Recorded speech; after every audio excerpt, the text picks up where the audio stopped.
Hi guys, bloody hell! I've just caught a look at a wind of all the comments going on already. For people who might be new to Planet FPL stream, if you were expecting a real life lookalike of Jeff Stelling with mass graphics and you're expecting like scores to go across the bottom and stuff, it's not happening, right? We're just here for the bants and the love of FPL. This is as close as you'll get to a little bit of graphics. Picture me and Ledley, long before 2001. 4 million. He's on the bench, mate. We've got to keep our eyes open. So here's how this is going to work. It's just madness, right? There's no plan. We don't know what's going to happen. We're going to try and report all the goals as and when they happen. Quite likely, guys, a lot of you will beat me to it on the chat. But I'm going to be sitting here with phone at the ready, with notifications on, and hopefully we'll get shit as and when it comes in. I'm going to keep it on quite loud. If someone rings, that's going to be a pain in the ass, but I'll just reject them, right? How's everyone doing? Great. First of all, toast. I haven't had a beer since Spurs lost to Leipzig. So I thought I'd have a beer. I got my vape with me. Thought we'd have a little puff, have a little bit of fun. It's all a bit mad. Yeah, the toast is obviously to the top three guys.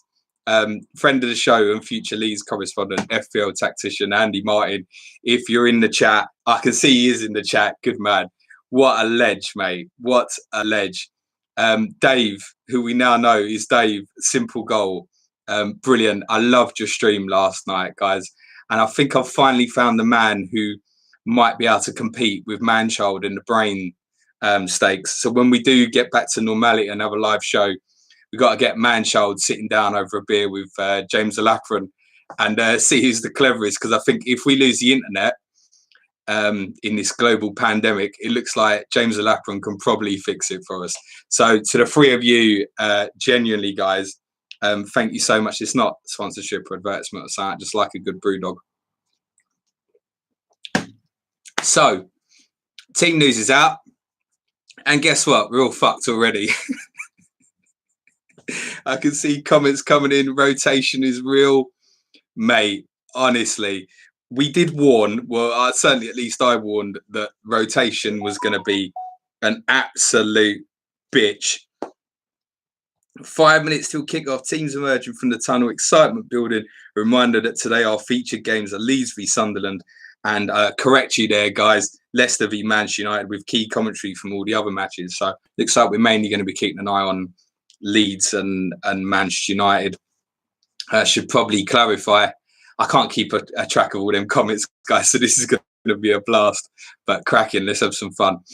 I'm Captain Henri. Let us know in the chat who you're going with. I see that he's in the team.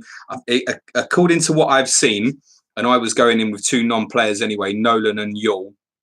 I think the only one I'm missing is Keith Gillespie. So I think I've got a starting 11, which means I've now got a back five, actually, of Hart, Blanc, Gallas, Davizas, Melberg, Xhaka, Hislop in goal. Who have I got up front? Henri, obviously, captain. Freddie Canute, midfield, Harry Kewell, Veron, Steve Malbronk. So I'm 5-3-2, but I've got a playing 11, and it sounds like that might be better than some others. I absolutely would have taken that. Gillespie was, you know, if I was to lose one from the 11, probably would have been him anyway. I did debate some last-minute changes because I saw through Andy and Dave's stream last night that Casey Keller was unhappy.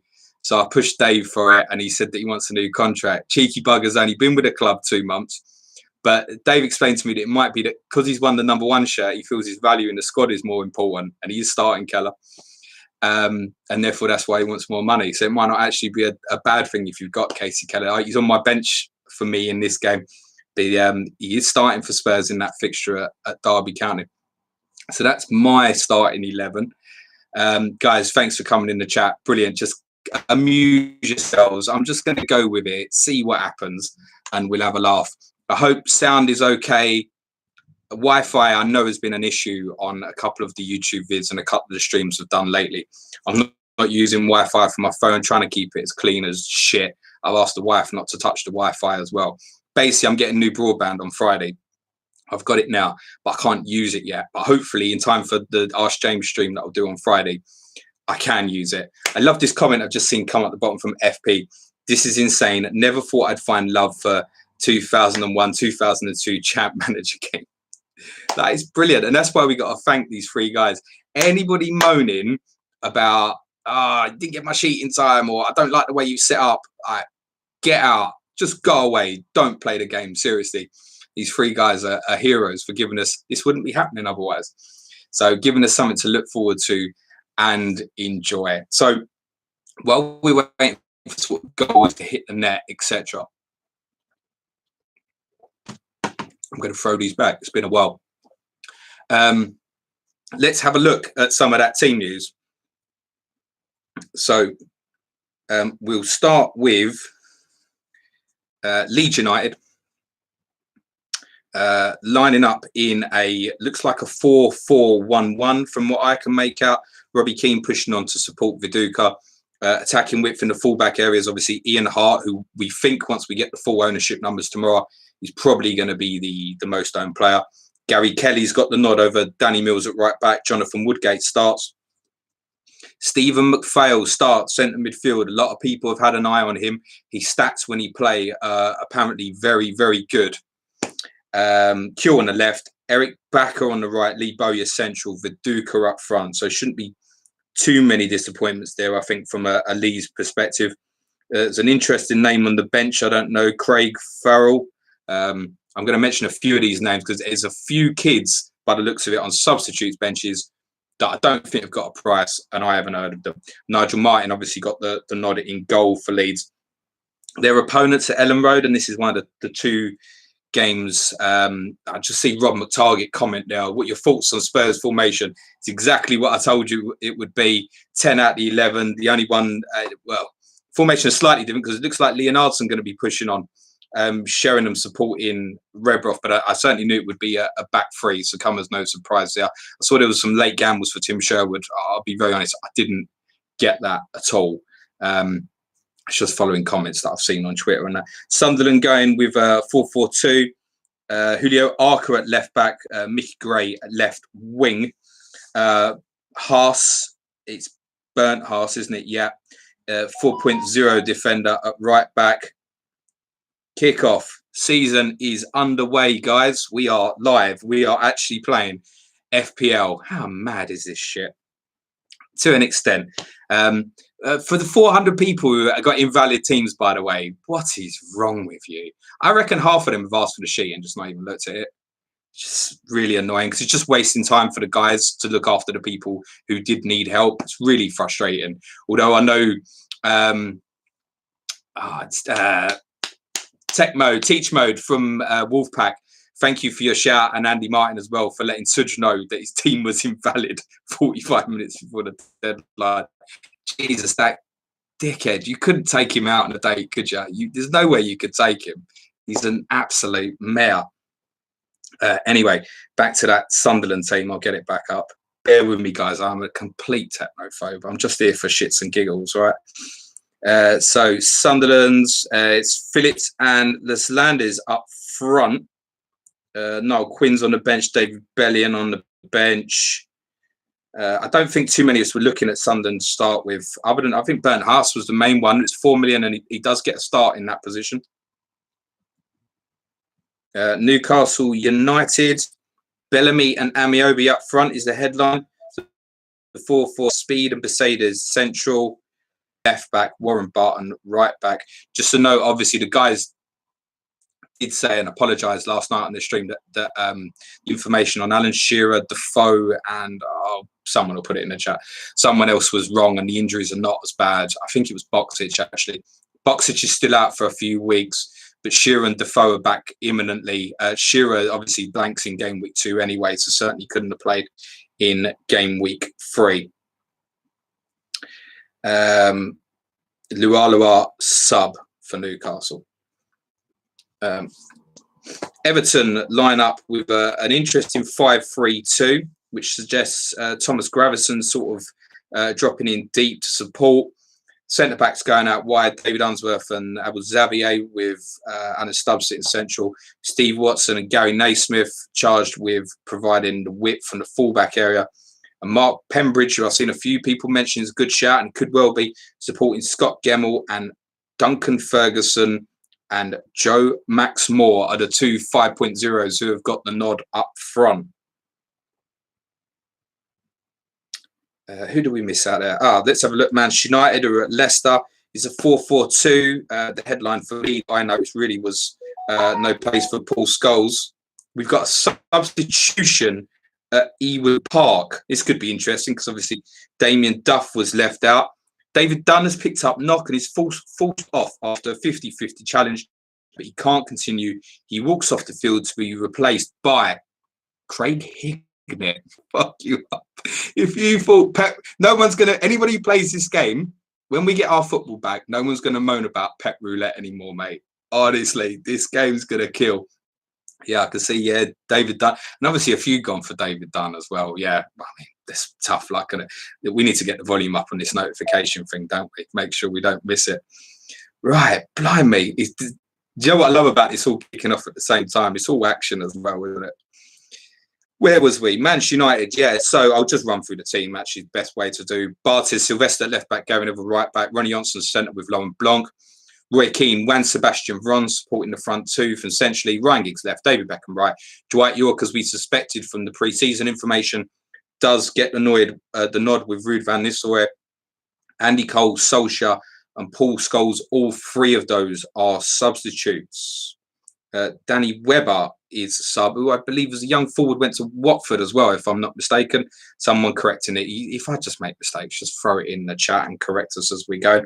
They are at Filbert Street playing Leicester. Tim Flowers has got the nod over Ian Walker in goal. It's a back four of Jordan Stewart, at left back, Frank Sinclair at right back, Gay Rowett, captain Matt Elliott at centre half, Muzzy Izzet and Dennis Wise as the centre midfield pairing. Interestingly, Damien Delaney gets a place wide on the left of midfield. James Scowcroft, who's one we highlighted right at the start, could well be an OOP, plays right in midfield.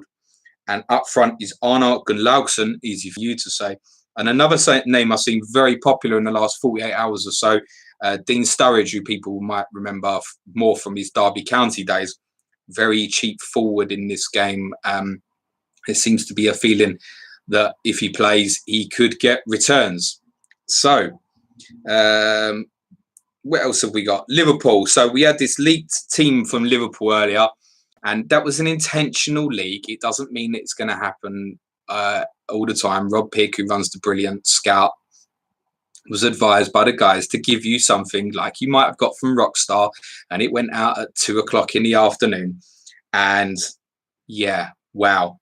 No Robbie Fowler, not even on the bench. Vegard Hegem at right back, meaning Marcus Babbel to centre half. No place in the starting lineup for Stefan Henshaw. Gregory Vignal at left back. We all thought it was going to be between Carragher and Risa. Vignal didn't even get a price. Risa plays left midfield. Jamie Redknapp, Steven Gerrard in the middle. Igor Biscan, star of the Charity Shield, plays again right midfield. Emil Heskey and Yari Lippmann and up front. My only first major reactions on that is, don't forget in Liverpool's case, and obviously all the Premier League clubs, technically, although this is midweek, remember it's Saturday in the game, will play again in midweek. And Liverpool obviously have that crucial second leg of the Champions League tie against Lille, which obviously they are 2-0 up on, and we expect them to go through. But it could just be that Fowler's, fitness-wise, not 100%, got a decent home fixture, they've chose to rest him. Opponent Southampton go with a 4-4-2. Wayne Bridgestone, Petresco, wing-backs. Long throw specialist, I don't suppose he was in this game. Rory Delap plays at centre-half, interestingly, Klaus Lundek fan. There's a name in midfield I don't recognise. Paul Murray with Mark Draper. Joe Tessam on the right. Brian Howard on the left. Marion Pahars and James Beattie up front. I know Dave and Andy were saying on the stream last night that actually, although Southampton are not great, the two of them could well return quite well in this game. Another one I just felt fixture-wise was just a complete ignore from the start. I think Anders Svensson, when he comes back from injury, might be one to keep an eye on. Right, moving down to Chelsea. Desai to the right. Wing-backs, and I thought it might go this way if they played the system with Babiaro away on international this week, although he's back next week. I know a few had gambled Graham Lasso. Wing-backs are Gronkio and Stanic. Stanic was one particularly I had a long look at. Just until I'd seen teams on that, I just didn't really want to be taking chances on these sort of guys. Midfield 2 sitting is Petit and Lampard. This is exactly the sort of reason why I didn't feel Lampard was particularly of interest. Zenden, who's also the same price as Lampard, is left out, as is Idager Johnson, is not in that starting lineup. It's Gianfranco Zola behind the front two of Jimmy Floyd Hasselbank and Mikel Forsell, interestingly enough. They host Middlesbrough, and it's been impossible to have a chat with anybody about Middlesbrough on this game without mentioning Dean Gordon, rampaging left back, and of course he's not in the team. Again, it could be one that is rested and they've got a more important game in midweek, so wouldn't so much stress about these things. Andrew Martin says Vignal Price tomorrow. Yeah, right and all. I love this. All these sims and nobody's clocks. Oh, do you know what? This guy Vignal at Liverpool, he might get a start. That's what I keep saying. You can do all the sims you want. Play this game. Play this game now, because all the average, ratings, goals, assists, all the stuff done, all the sims, brilliant, and it's great, and it's really helped from an information point of view. But I keep hearing these themes about, this one random guy had a mad 25 goal season. It might be someone in this sim who hasn't done it in any other sims that anybody else has done, because there's injuries down the line and suddenly Noel Whelan at Middlesbrough goes mental. Like, I don't know, Trevor Benjamin at Leicester. It's all about the Benjamins, baby. It could be anyone.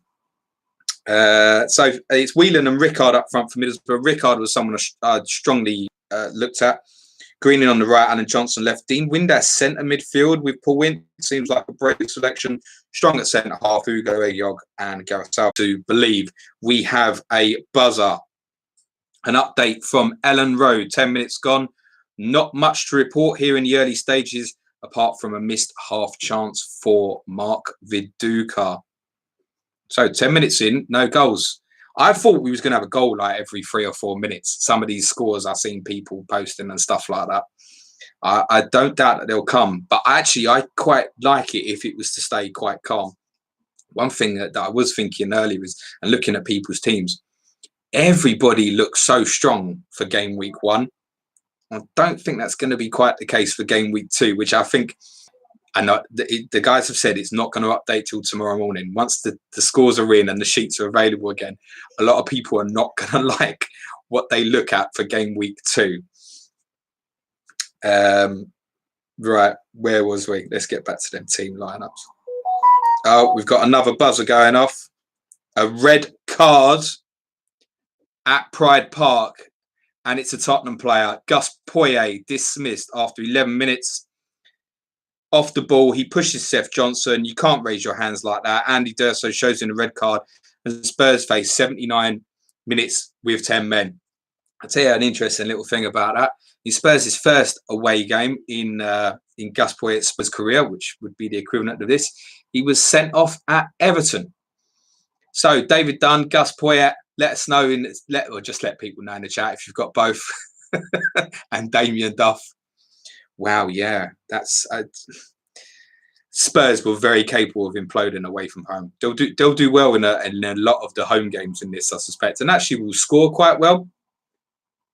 But yeah, away from home, not great. So doubly pleased that I've left Keller on the bench rather than Shaka Hislop now as well. We've got another buzzer. It's all going off. Chance at Filbert Street. Van Nistelrooy is fouled on the edge of the box in a dangerous position. However, Veron's free kick is disappointing, deflecting off the wall before Flowers gathers.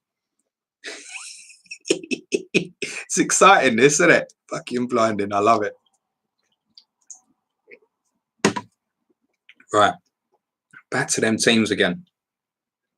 Gosh, we'll get through them eventually, guys. And then I'll get into the chat with you. So... must do Spurs first, right? So I guess what they'll do now is they'll plug Leonardson back into play alongside Davies, and just Sheringham will sit behind Redboff. It's Ziege and Anderton as the wing backs as suggested. Keller in goal as have gone with Richards, Bunjevcevic and Perry as that back three. Interestingly, Bunjevcevic centre of that three. He's a naturally left-footed. I don't know if this sort of shit matters in this game, but I'm just telling you anyway. We've got a goal. It is at Blackburn, and it has come for Fulham. The goal scorer is John Collins, assisted by Kay Betsy. Hey, Betsy. Hey, Betsy. Who's Betsy? Anybody in the chat got Betsy? I bet there's a few got John Collins, in fairness. But yeah, goal for Fulham at Blackburn, and it's John Collins. That's the first goal. 13 minutes in there at Ewood Park. I'm quite pleased that I seem to be beating people on the chat. It's making me really happy. It's very unusual for me. Right. Anyway, let's have a look at that Derby team, because there was a shocker in that. Craig Burley, pre-season stats incredible. 5 goals, I think. Not in a Derby County side, even though it's got 3 central midfielders, isn't it? Kevin Betsy. Who is Kevin Betsy? I mean, my football knowledge is bang on, guys. I don't know who Kevin Betsy is. We have a goal at Upton Park. Clean sheet gone for West Ham United. The goal scorer is Dion Dublin. Wait till you hear the assister. It is 4.0 Steve Staunton with the assist for Dion Dublin at Upton Park. Villa lead, 13 minutes gone there also. Wow, those who've gone for Staunton. That's my Shaka Hislop. Love it, guys. Keep it coming. Keep it coming. Right. I'll get through them eventually. That Derby team. No, I won't, will I? It's going off again. We've got a goal at Derby. The goal scorer inevitably is for 11 men, Derby County. It is, I know, it's just him saying an update on the Dion Dublin goal. Staunton storms down the left and crosses to Dublin, who provides a trademark, powerful headed finish. Yeah, West Ham are going to be shit on this, aren't they? Let's be honest. He says with 2 of them in his team. Yeah, right. Chat man, guys, whoever's running the account, can you give me 2 minutes to actually do this Derby County team? This is why I decided to start before 8. Thank goodness that I did. So it's Derby County. O'Neill, I think, is 4 million, playing centre half. My wife is sending messages to the family. That's really annoying at this time. Wife, can you not have an online chat with the parents? Because I've got notifications on. Thanks. Love you. So things go to bad for worse for Spurs. Powell plays the ball to Valakari, who superbly beats Davis before firing home. I mean, yeah, Spurs away from home. It's no surprise. I got the colours on, but you know, it's more in hope rather than expectation. There was none of them in my team, right? Right, Derby team. Should we try and do it, guys? This is fun. Georgie Kinclardy up front, important to say, 4.5 million midfielder. A lot of the guys who have gone for that. Such is in the chat. Has he missed anything? Yeah, you missed loads, boy. Georgie Kinclardy out of position, playing up front with Malcolm Christie. I don't know how long that will last once Ravanelli's back fit and he's not out for long. So the midfield 3 is goal scorer Valakari, Murray and Powell. We have a goal at Anfield. It has come from Jari Litmanen with an assist from John Arne Risa. 1-0 to Liverpool against Southampton. Goal scorer 5.5, isn't he? Jari Litmanen with the assist for John Arne Risa, playing wide left midfield. That's a bandwagon straight away there, Risa. Clean sheet, out of position. Definitely dropped in game week 4 after the blanks. You know it already.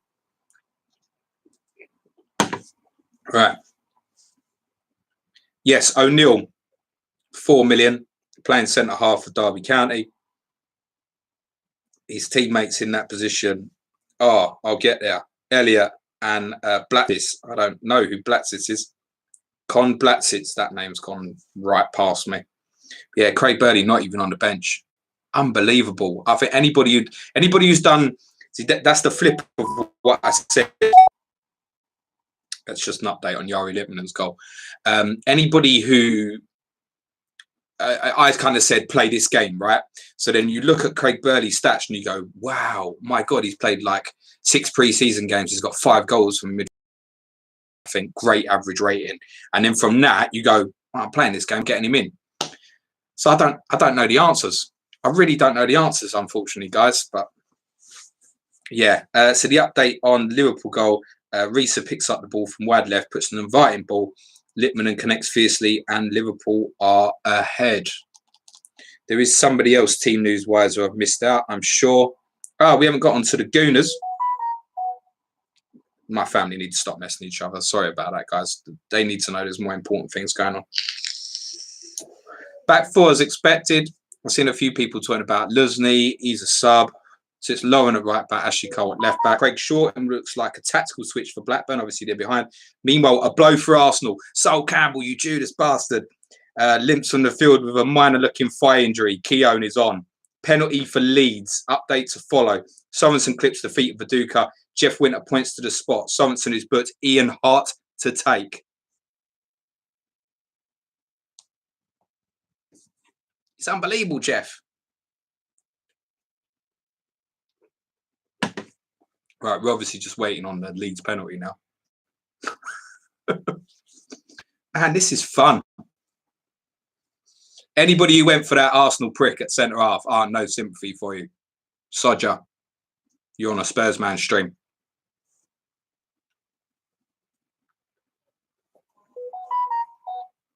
Ha! Ian Hart's missed the penalty. Sorensen guesses right, keeps out the penalty. He then gets to his feet and smartly keeps out Robbie Keane's shot on the rebound. Wow. Well, we've all got Ian Hart, so don't worry about it too much. So yeah, I've got Ian Hart as well. Yes, he's missed the penalty. I'm laughing because it's a game, right? Don't take this shit too seriously. It's not like real money prize at the end or anything. It's just a bit of fun. Yeah. So we've all got Ian Hart missed penalty. Well, so many of us anyway. I imagine a lot of the people in this chat have. Those who have gone elsewhere are obviously sort of like your Rio Ferdinands or Gary Kelly's and stuff like that. I mean, obviously, big sigh of relief. I think it was Kelly at right back, wasn't it? Or was it Danny Mills? I feel like I've forgotten already now. Right, anyway, back to the Arsenal side.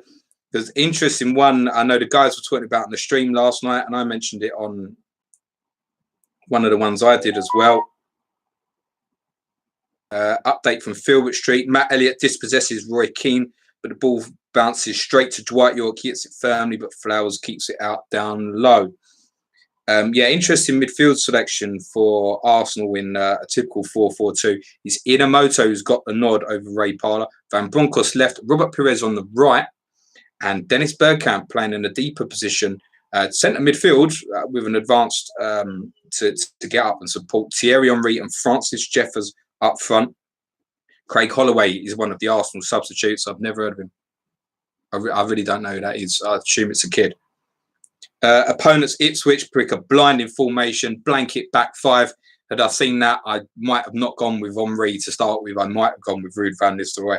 Really interesting formations. A back five of Makin at left back, Maurizio Tirico re-signed from Tottenham at right back, Titus Bramble guard, so Herman Hreiderson, essentially leaving Matt Holland alone in central midfield, Finidi George on the right of midfield, Jamie Clapham on the left, and Marcus Stewart had an outstanding 2000-2001 season, and Sixto Peralta with responsibility to drop deep from up front to assist Holland in that midfield area. So it's gone very defensively. And the final one, which is kind of blown up now a little bit, is obviously a right wing back. Craig Short, one of the 4.0 defenders, started with Curtis Henningberg, fireman. He also starts. David Dunn, a two-guy essentially, with Matt Janssen behind the front two of Marcus Ben and Corrado Grabi. But that's all changed now with obviously Short's gone off early with Duff now on. So, I mean, essentially you're getting a full appearance now out of Damien Duff. It's important to say we are, what are we now, about 22 minutes in. But the injury to David Dunn, obviously a blow. So Craig Hignett's on there now. I suspect with Duff on and Short going off, they'll go back to back four. One of the things I thought when I saw this, and Duff isn't in it, is that system back, but it's probably not suitable for this system. So for him to get back like that's already happening. So I presume Damien Duff has gone into a wide area there for Blackburn, I would have thought. Their opponents, Fulham, Louis Sahar left out was the name that Suj gave me about half hour before the deadline when he was trying to fix up his team, and I went, that'll do you, mate. I wasn't going to tell him who to pick, but I didn't think Louis Sahar was a bad shout. So it's Boa Morte out of position up front with Steve Malay, whether that's because they're away from home I think that's something to keep an eye on. But my lad, with a goal at Filbert Street, Ruud van Nistelrooy is the goal scorer, assist for Ryan Giggs. 24 minutes gone at Filbert Street. Ruud van Nistelrooy, who obviously so many of you will have and be captained by so many of you, has scored. Ryan Giggs with the assist. 24 minutes gone at Filbert Street. The only other game to cover off was West Ham and Villa, I believe. I don't think I got to, did I? We'll see if we can get onto that. There she is. So Paolo Di Canio left out was obviously the big shock. The brilliantly named Titi Camara up front with Freddie Canute. A lot of people have been talking about this. Laurent Courtois, I can't say I know too much about him. He starts wide on the left, Trevor Sinclair on the right, Don Hutchison in centre midfield with Joe Cole in front two. We have a goal at Ellen Road. It's scored by Robbie Keane, and the assister is Stephen McPhail. Darren Addy in the chat saying, I went Henri. Mate, there's 25 minutes gone. Chill out, man. It's game week 1 at 38.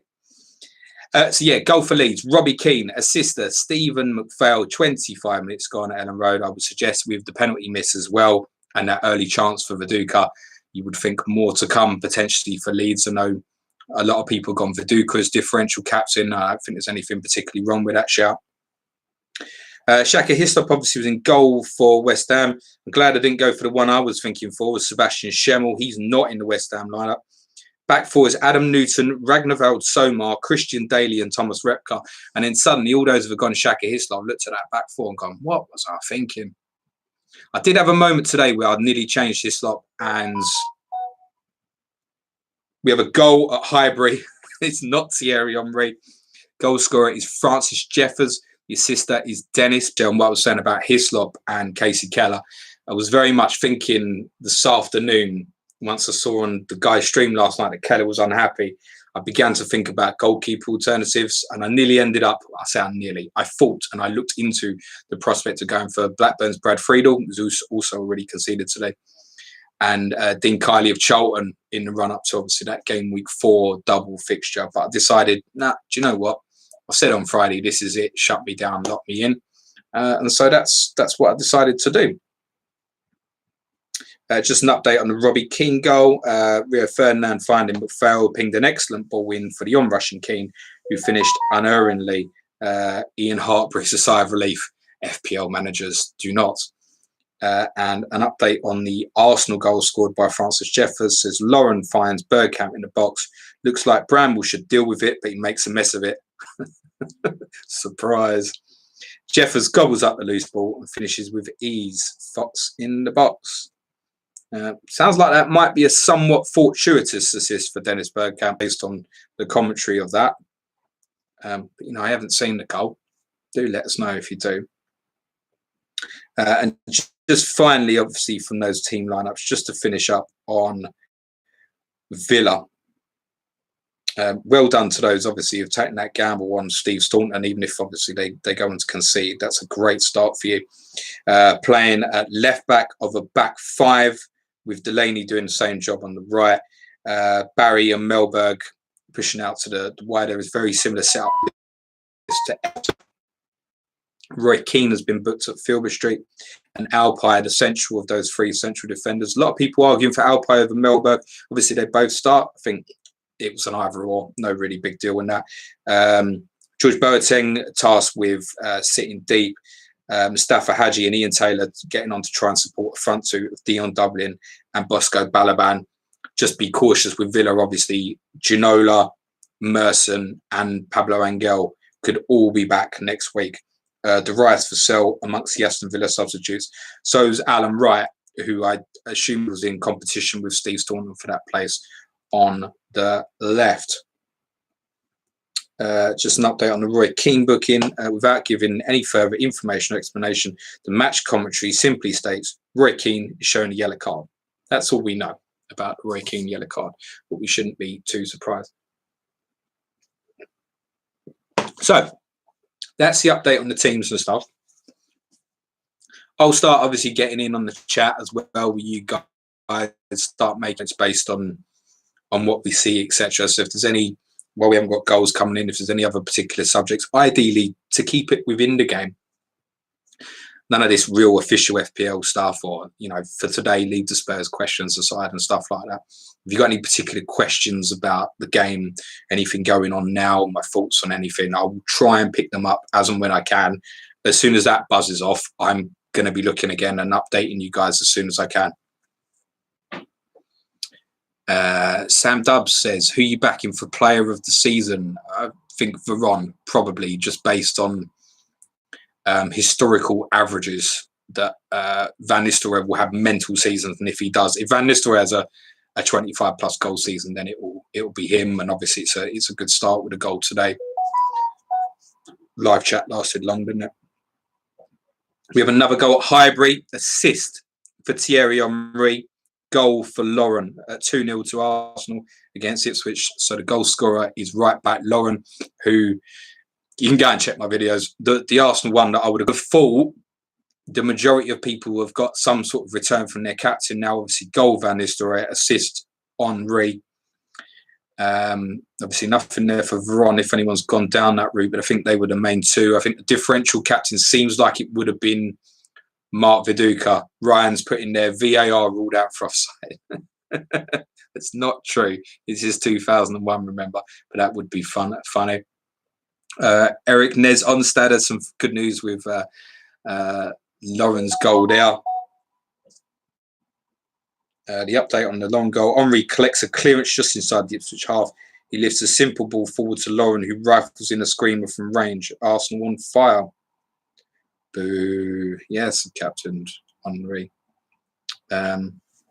E. Brune says, young player of the year. Man, it's really difficult, isn't it? Really difficult. Should we go for Ledley King when he breaks into the Spurs team? Go on, Ledley. Just in case anybody wasn't here at the start, you know. Oh, Ledley. What a guy, man. Love him. What a guy. 4 million. Once he gets in that team, there's no looking back. There'll be no Casey Keller or any of that shit anymore. So, half hour in, guys. Are we enjoying ourselves? That's the main thing, I think. That's what's important, and most of us are. Norwich correspondence in FBL Badger. Ipswich falling apart. We want 9. Mark, to be fair, you can't really dig them out. Your team's not in this game, mate. Alex says, top goal scorer. Again, I think statistically, you've got to go Van Nistelrooy. You would think. I've gone on based on the fixtures at the start. I know, obviously, they're blanking game week 2. But with those home fixtures, game weeks 3, 4, 5, they then have the 4 away games. They have a better fixture than Manchester United in 3 of those 4. They have a really good run, Arsenal, actually, all the way up to. They don't play. I think it's Manchester United till game week 19, Liverpool till game week 22. So playing the fixtures a little bit. If I'm wrong, they're the same price. It's easy to change. No big deal. I've butchered that there, pal.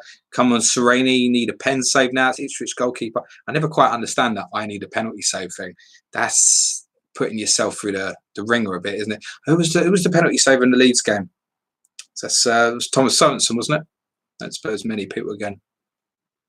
And I'm loving it. Waited all day for the Hart penalty miss.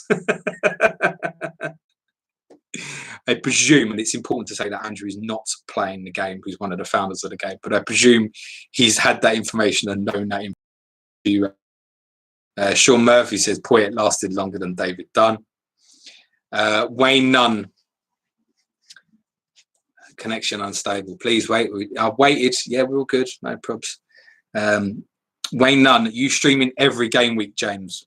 No, that is not my intention. Is not to be doing this again in game week 2. If enough of you were to be on my case on Twitter and demand it, and if I've got nothing better to be doing with my life, which at the moment, in fairness, I probably don't, then yes, maybe. I'm very conscious of making a promise to say, yes, I will do this for every game week, when we might get to about game week 25 and we might have real football again. I think that's unlikely, but we might.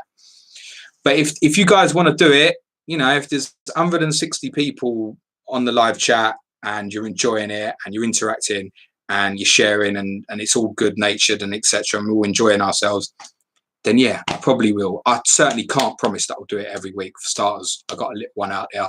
Me and Suj, believe it or not, very often we will move the scheduling of the podcast most days of the week.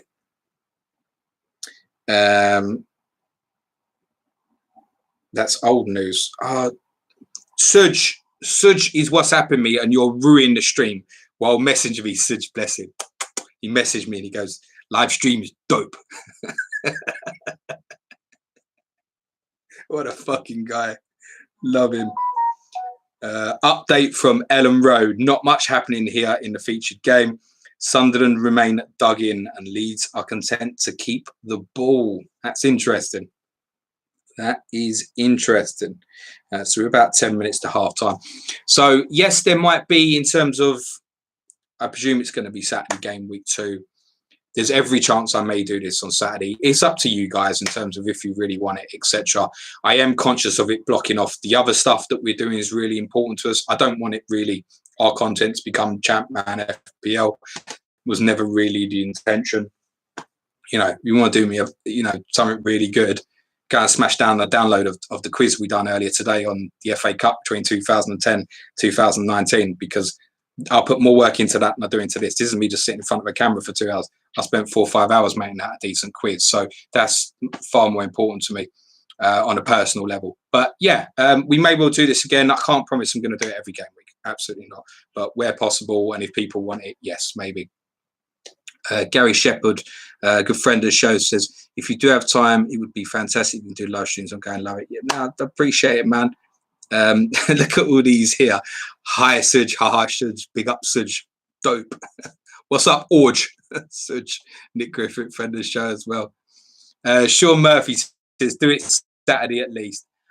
Probably, Sean. I'll tell you what I'm very conscious of as well in terms of the climate, and a lot of you listen to the pod will notice my son was extremely ill a couple of weeks ago, and if that happens again, I ain't giving 2 hours straight of my life. I didn't want to do the podcast when that happened, so be conscious of that. No promises, but yes, all right, probably. Run my targets is definitely want Planet FPL to focus on Champ FPL. I'll tell you what we will do from a content point of view is I will obviously talk about it on my Friday streams, because I think naturally the guys in the live chat. So for those who perhaps knew, I do a live stream every Friday, and how long it lasts is really dependent on the chat.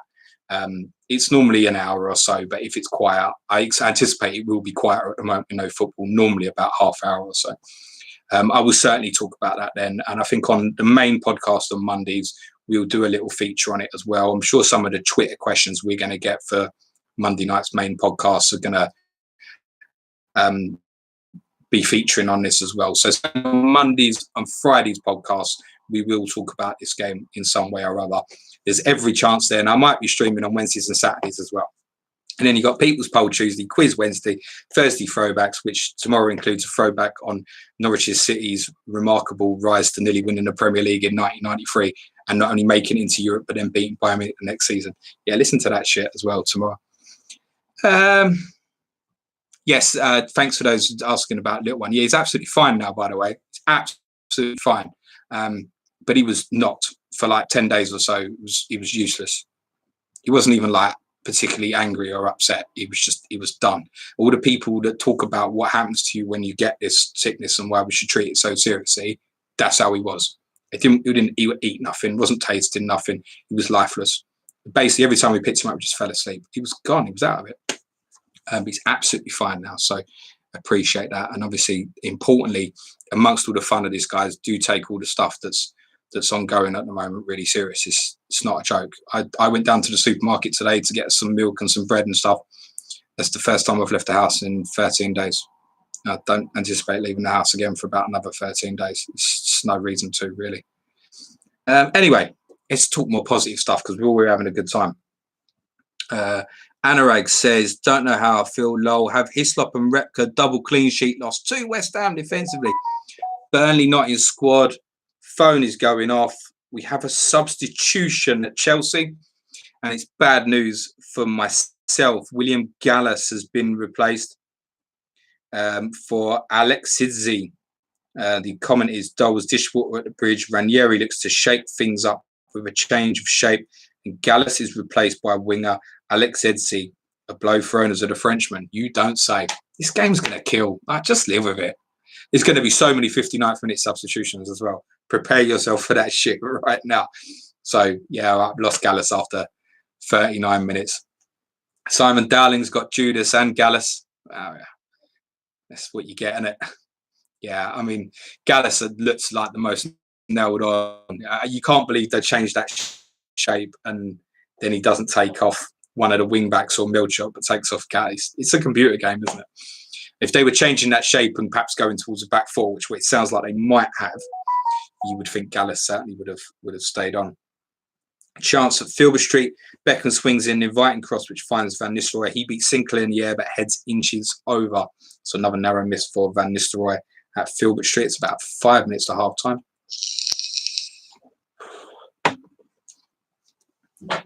Ryan says FPL General going to have tons of new members on his club now. What's happening with the General?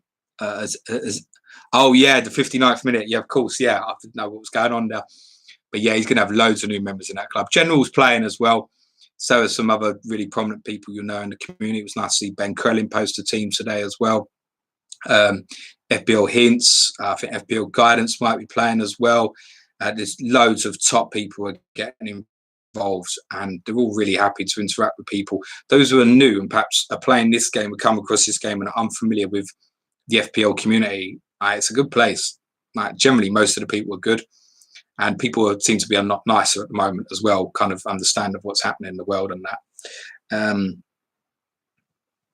Derby County, it's a computer game. it's not really going to change my life.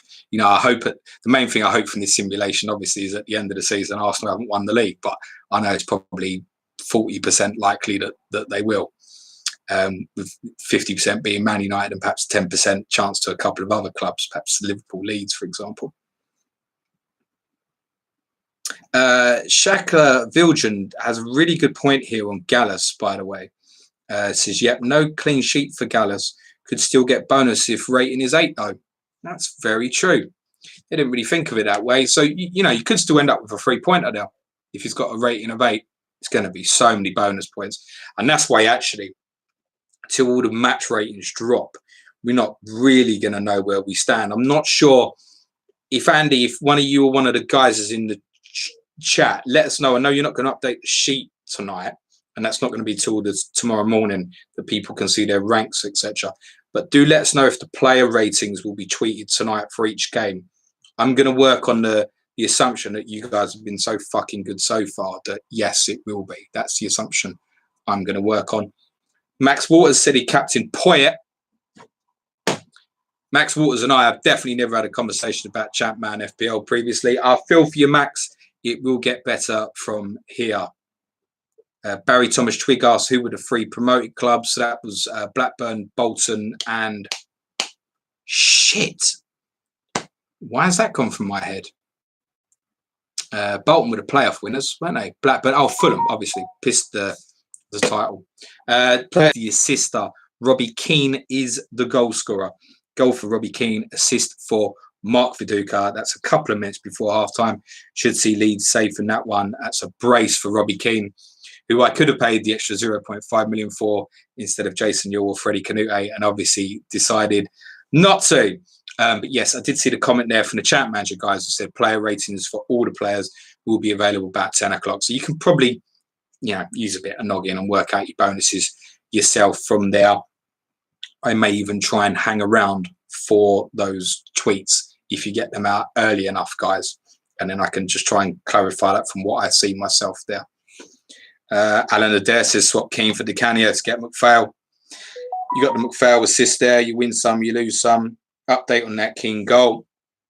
Guys have tweeted and said Viduka looks Viduka hooks a hopeful ball forward, which finds Keane. He shows deft skill to beat both Craddock and Varga before dispatching a fierce shot past Sorensen. Great goal. Leads in the driving seat. Sheffield United correspondents in the chat. FPL Blade. Viduka, what a lad. Things you never thought you'd hear Sheffield United fans saying about Leeds United. But there you go. Robbie Cartwright just shouts, Robbie! FPL Irons, hindsight. I knew Robbie Keane was better than DeCanio at 8 million. Yeah, of course. Of course. Of course, I even explained my reasoning why I wasn't going to pay the 0.5 million more for Robbie Keane rather than you or Freddie Canute to start with. So absolutely, that's the way it goes. Jay says, Veron, staying quiet, shake my head. That's half time, mate. Long way to go. And again, don't forget, that's half time. So all the games as they are now are at half time, according to the Twitter account. I forgot what I was going to say. Yeah, Veron could win, not return and get top bonus, right? He could have an average rate of 10. That's the sort of thing we're just not going to know in play. It's just going to catch up on the chat manager account who's in the chat. Says the tweets will go out at 9:50 to 10 p.m. and have confirmed bonus and match ratings in, as well as announcing subs that don't make it into the tweets. Right, okay. So the guys have said, and that's understandable, because otherwise in the second half, they're going to be every minute, sub. That's fairly obvious. So, I mean, there's probably going to be some irrelevant ones, so they're just going to sack it off. I think that's fairly understandable, rather than waste people's time on that, rather than getting the who cares banter shit back. Also close, is there Fergie time in this game? Well, I've played the game before. No, I haven't got the current game, but I certainly know I played it 18 odd years ago. And yes, I can tell you that there is Fergie time. Rob Reed, who do we want to see transferred in from abroad? Personally, I'd like to see Ronaldo R9, Batistuta, Christian Vieri or Totti. I don't think anyone's got the money to be buying those players. I think United have just bashed out on Veron, Van Nistelrooy. Although Arsenal have the Patrick Vieira money, don't they? But you would think forward with, I've got Wiltord and Kanu on the books as well. Jeffers is playing with Omri. Bergkamp's playing centre midfield. So Arsenal have no requirements for either of those players. Liverpool short term with Owen's injury. Maybe. Newcastle got Shearer to come back. Leeds at the okay with obviously Viduka, Robbie Keane, Alan Smith, although Michael Bridges is injured at the moment. The likes of Spurs, etc., just not going to be able to attract those sort of guys. So, unfortunately, wouldn't see any of those big names coming into the game. Brian Yule says, may have to disown play. Sorry, Tom, I've right stitched you up there, mate.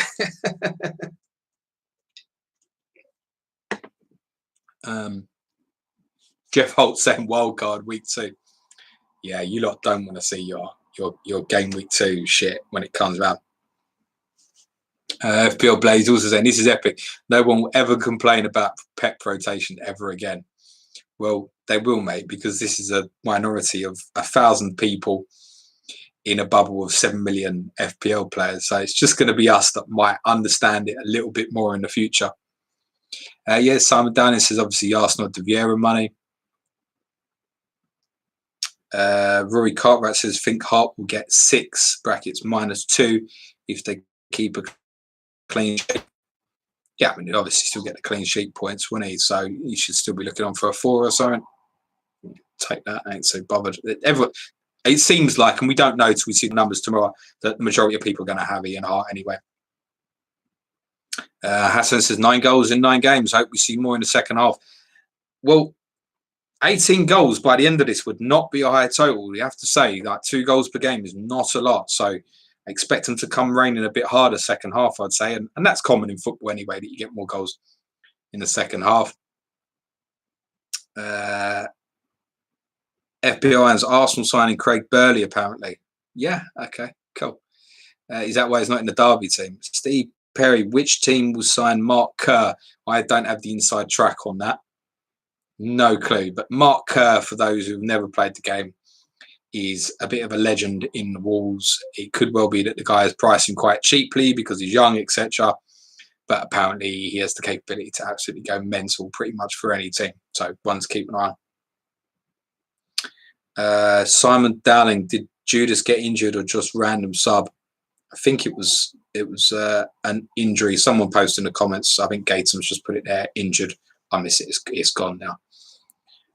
Late Rise 12 says sense absolute chaos in the second half. I think you might be absolutely right there. I'm ready to get the old notifications back on it. Jeff, I love what you're trying to do there with the guys for the FCAs. The FCAs are probably not going to listen. I've already managed to get one turn out of them to get a podcast nomination. So we're probably not going to get another one, mate. But the sentiment is brilliant, mate. And we obviously all are so grateful for what the three guys have done.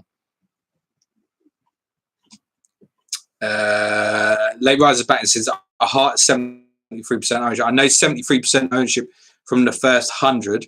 My understanding was that the ownership numbers are not going to up from the stream last night. It's still stuck on those first 100 and is not going to update until tomorrow morning. So we don't actually know that that's his ownership. I think FPL Irons has put that in there as well. Brendan Davis says, I reckon with no price rises, taking a fair amount of hits and hokey cokey players is a valid tactic. It could well be. It could well be that aggression is possibly the best way to go in this. Gatormad's on for us who missed it, that the Gallus substitution was tactical. Alex makes a great point. Anybody who's been desperate for your FPL top 1K finish, looks like you're gonna get it now. I mean, I don't know what's happened with those 400 people who have had invalid teams. I suggest a couple have been unfortunate, or more than a couple, a number. But I suspect a lot of people have not checked their emails properly, not even opened the sheets. Really frustrating because it's pushed back the deadline for the guys who've worked so hard and stuff as well. It's one of them. And we've all kind of done it. And I'll download this app. You download the app and you go, this is shit, delete. And I'm not saying anybody said the game is shit, but some people might open the sheet and go, I don't like this. It looks technical. I'll stay away. Do you know what I mean? Some people were funny like that. And I'm a technophobe, but all I had to do, I mean, the guys talked us through it really well, kind of through their tweets anyway. So when I first got the sheet, I had an understanding of what to do. And obviously the video last night, which there was no way anybody who watched that stream last night could then have got it wrong. Improbable. So I know they had a huge number of views on that stream last night as well. So, and it was top stuff. What Andy and Dave did last night was exactly what everybody needed, just for a bit of clarity. I know a number of people were worried, like, how do I save the sheet and all that? And even I'd messaged Andy myself and was like, mate, I don't need to send you nothing, because I'm an idiot myself. It's like, no, leave it. Once he's told me that, I trust him. That's it, game over. And I haven't touched the sheet at all since Friday. So as far as I did check it earlier, by the way, it was valid. But yeah, so it's fine. There's nothing to worry about. Also closes clean sheets more likely than attacking returns for defenders in this game. I have no idea really. It depends who the player is, I guess. Certain defenders do very well. I mean, I've seen random things with like Mark Venus of Ipswich getting like 12 assists, just a random thing, and he's obviously playing for a side that wouldn't keep many clean sheets.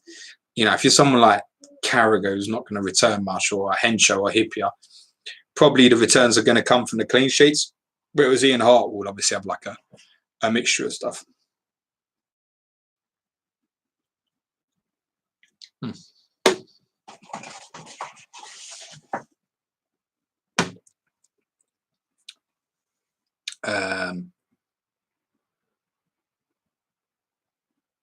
Andy Cairns saying, any invalid teams do we know? Nobody's going to know really if they've got an invalid team till the morning. I'm sure there's people even in this chat, they're going to have a shock. But if you've done everything correctly, I wouldn't worry about it. Yes, it was 400, I believe, was the number of invalid players, which actually, considering there's like 1,450 players, when you think about it, it's a lot. It's a third, nearly. It's not far off, 30% or so. So that's disappointing, right? Because the guys have manually sent these emails out to everybody. Imagine sending 400 emails and the guy at the other end don't even read them. Like, come on, man. I'm not saying that's what happened, but it's a bit disappointing.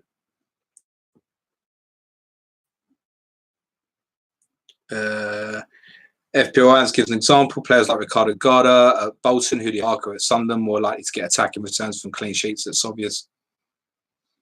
Simon Dallin, does anyone know if Hart will be pulled from pens now? Well, just got off the phone to David O'Leary, funnily enough. Simon, is he still manager there? And he just said, no, Hart's staying on the pens, mate. I mean, he would know, right? He would know.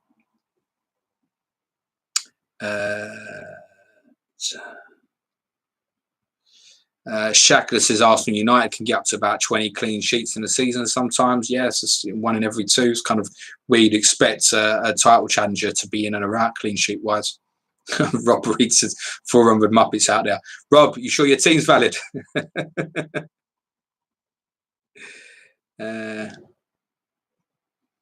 By the way, no one check their sheets now. Stay out of it. Genuinely, that was a big advice. Stay out your sheets. I don't want anybody going and panicking off what I'm saying. Just look at it in the morning and be absolutely fine. Patrick Lawson says this is going very, very, very badly. My experience of FPL tells me that if you've had a very, very good first half, expect nothing else to happen. And if you've had a very, very, very bad first half, things will get better in the second half. Let's wait and see what happens. I'm not even sure what I've got return-wise at the moment. A couple of potential clean sheets, I guess. Melberg, Davies. Any updates from Newcastle at all? Have we? I don't think. FPL Hands, can I have David O'Leary's number, please, James? Yes, it will cost you, though, mate. Rob Reed, yo, yes, my team's valid. Andy Cairns, by the way, if a blank team in game week 1 starts playing game week 2, it costs them 15 transfers. Is that right? I'm sure the guys, if they want to, can. Oh, actually, I'm not going to answer for them, but ways around that. But look, I think, as the guys said on their stream last night, it was a brilliant idea and they anticipated that there would be a bit of interest. I don't really think they probably thought it would excel past a couple of hundred, if they're probably honest with themselves. If they had this great vision, then they're geniuses. Because with respect to the guys as well, Andy's got a decent Twitter following. The other two lads haven't, with respect, previously prior to the game.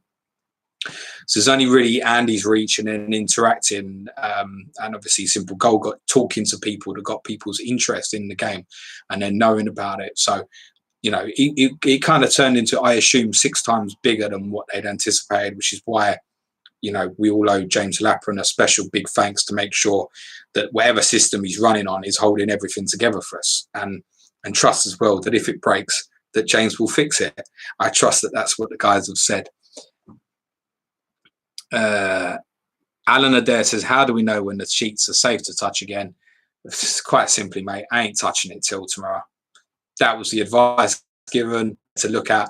They're going to post all the scores on Twitter at 10 o'clock. You can work out what your team's got. Are you that desperate for this week to know your overall rank for game week 1? Really, just leave it till tomorrow. Seriously. Simon Dan says, don't touch your face, wash your hands, and don't open your sheets. Exactly. Brilliant advice, mate. Love it.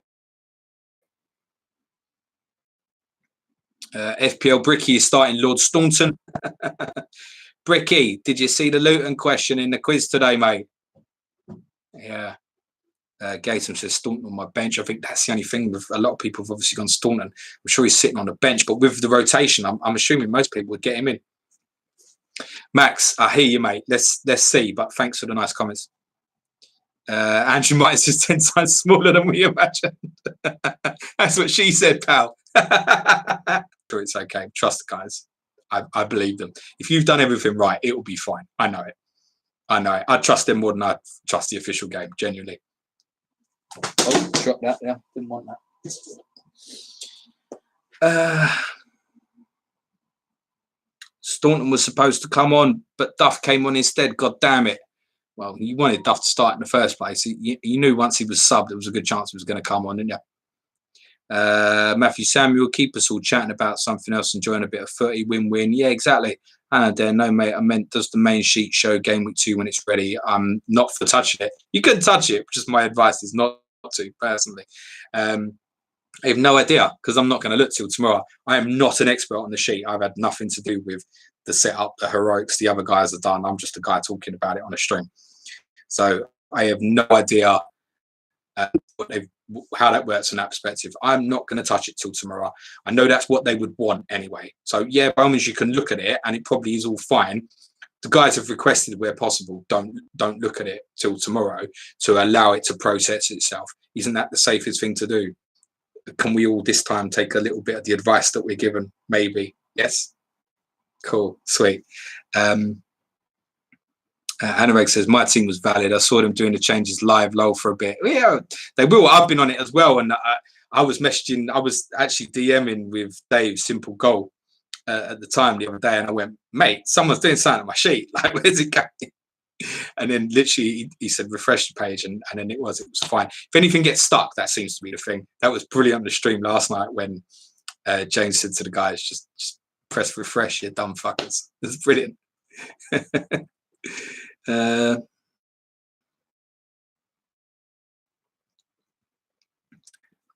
don't know about that. You'd have to ask the guy. Cool Stub Sharma. Apologies if I got your name wrong there. Keep something to do for tomorrow as well, guys. Lockdown ain't over yet. Yeah. I told you we got the throwback on Norwich City from the early 90s to listen to the. I won't. Igor Biscan is off. Carragher is on. I'm going to hold that thought because I might have an unstable connection for the moment. Bear with us, guys, if you can see me. Field, maybe. Gerard on the right. Championship manager in the comments saying about sheets. You'll be fine to look at your sheet. Just don't try and change stuff. You shouldn't be. Look at the chat. Look at the championship manager comment.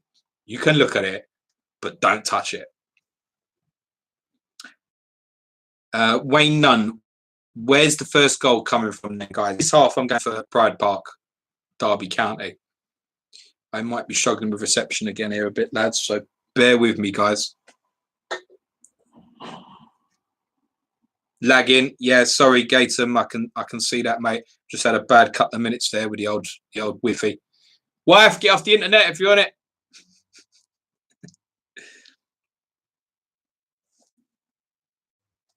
Oh, do you know what? I think it might have been because I turned my Wi-Fi on the old Twits there, guys. So it might have even been my fault anyway. He said shouting at the wife.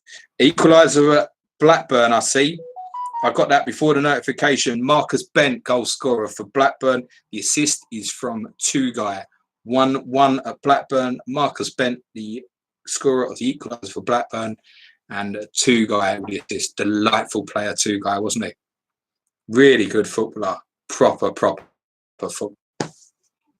Wi-Fi on my phone, which I didn't have on. So when you get this is on the PS4, I don't really fucking turn it on, mate. Joe, see all them videos you've been down. There's all these fucking videos I'm uploading, isn't it, mate? Rob Reed, not seen Beatty ever do well. Saints to win a game, usually go down first or second season. We ain't second one there, Rob. But I take your point on Southampton struggling. Update on that Blackburn goal. Just a response. Graham Souness we've been looking for. Two guys been creating chances for fun. Plays a lovely ball into Marcus Bent, who finds the top corner. Ewood is roaring. Bloody hell, mate. Ewood ain't roared since like the mid-90s, mate. Calm yourself. I know it's probably what it says. Interesting that obviously two guys creating a lot of chances. And it could be something there off the back of obviously the Blackburn ball. Excuse me, mate. Have changed system during the match. Alex says, is Morton Gampst in this game? No, he's not. I don't think so. Morton Gamp sub. Lots of love in chat for two guy. Yeah, absolutely. What a good footballer he was. Alan Adair, beautiful assist by two guy. Paul Pogba would love to be able to do that, says Cygnus.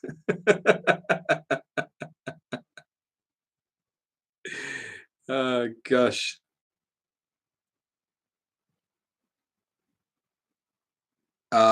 Also, Recluse, there's no nervousness about the sheets. I'm just giving my opinion. Don't touch it. If a lot of people try and hammer it, but put it this way, if you go into it and you try and touch something and you move something, you're going to score 0 points. So why even look at it?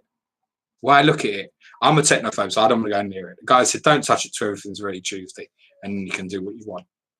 If you try and change something tonight, you could score 0 points. What's the point? I just don't see what the point is. Your team will be fine. I'm absolutely certain of it. Anybody I've made nervous, I apologise. Like, it will be fine. 100%. It was more a point of me digging out in the first place, the 400 people I just think have not registered. Lots of love in the chat for Morten Gaps Pedersen after he's been mentioned as well. He could hit a ball, couldn't he? There was one game I remember. It was Blackburn against Fulham. Actually, I'm sure it was. At Ewood very early one season, and Pedersen and Tugay both scored volleys in the same game. I'm trying to think what year that would have been. I can't remember, but yeah, badass volleys, the pair of them. Shackler says Biss going off. Brilliant use of that early team news. Yeah, they didn't tell Rob Pick who'd go off early or what would happen in the game. Rob wouldn't have known that. Rob, who's doing a brilliant job as the scout, is playing the game for real. He was advised by the guys, release the Liverpool team for a bit of laugh, like Rockstar would. Do it 4 hours early so there's no problems with the sheets near the deadlines. We've got some noise. Steven Gerrard has been substituted at Anfield. Dietmar Hamann is on. Gerrard hadn't been moving freely but looked okay, but that's his game. His game is over and Hamann is on. So that's 7 minutes into the second half. So no additional clean sheet point there for Gerrard. Doesn't mean he'll score one. If he's got a rating of 8, for example, he could still pick up a couple of bonus points. Shackler says Morten Gams Pedersen is in the simulation. He's 20 years old, still at Tromsø. FPO Irons, that was 0506.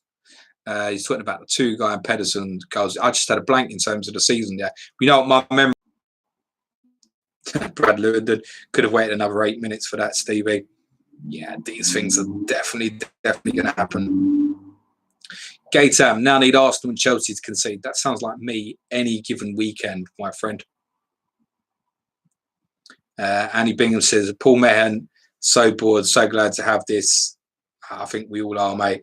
That 59th minute is coming, guys. I think we can probably expect some interesting substitutions in the next couple of minutes. I'm going to guess we're on about 53 minutes at the moment.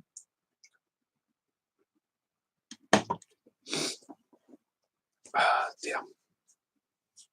It's all quiet. I think it's all quiet because we're waiting for the bedlam to go. It's all going to go mental in a second. I think we're all getting a little bit prepared for that. Irons, let us know if it was Fulham was the opponent, so it's Pedersen Tugay goals. That's starting to annoy me now. And I don't really want to have a look on the old Tinternet. We have a goal at Newcastle. It's for Christian Besaidis.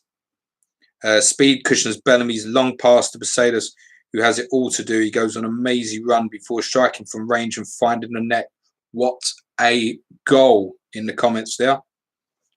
Didn't say the assist there unless I missed one of the tweets from the guys there.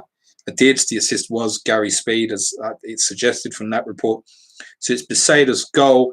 Gary Speed assist against his former club, Everton, now 1-0 to Newcastle at St James's Park against Everton. So there's finally some updates on St James's. Is that goal everywhere? Are we missing anywhere without a goal? Chelsea Borough, it's 0-0, isn't it? I think, is that right? I think every other game has a goal now, doesn't it?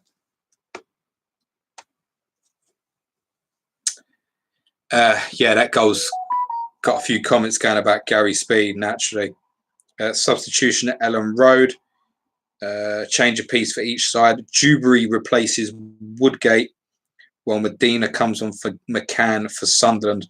I make that at 55 minutes, so no clean sheet for Jonathan Woodgate. Yeah, I was talking about Gary Speed on a recent podcast we did. It was Thursday Throwback last week. We was talking about the excellent Leeds United 91-92 team. We was talking about Gary Speed a little bit. Alex Dewberry, what a disaster. I always remember an interview with Michael Dewberry about someone he had like grandparents from somewhere else so he could go and play for them. And I don't think he did, in fairness. But it was about 3 months before France 98, and he didn't want to call up because he was still holding out hope he'd get called up for England. And I thought that was hilarious. Update from Filbert Street. When Sebastian Veron hits a superb free kick, but Flowers pushes it away excellently. substitute Callum Davidson was booked in the run-up to that free kick. There's been some for Leicester there as well. I presumed of not mentioning it because it's probably someone who's got like no ownership whatsoever. So just to keep the tweets down. But there you go. Yeah, Veron involved, certainly.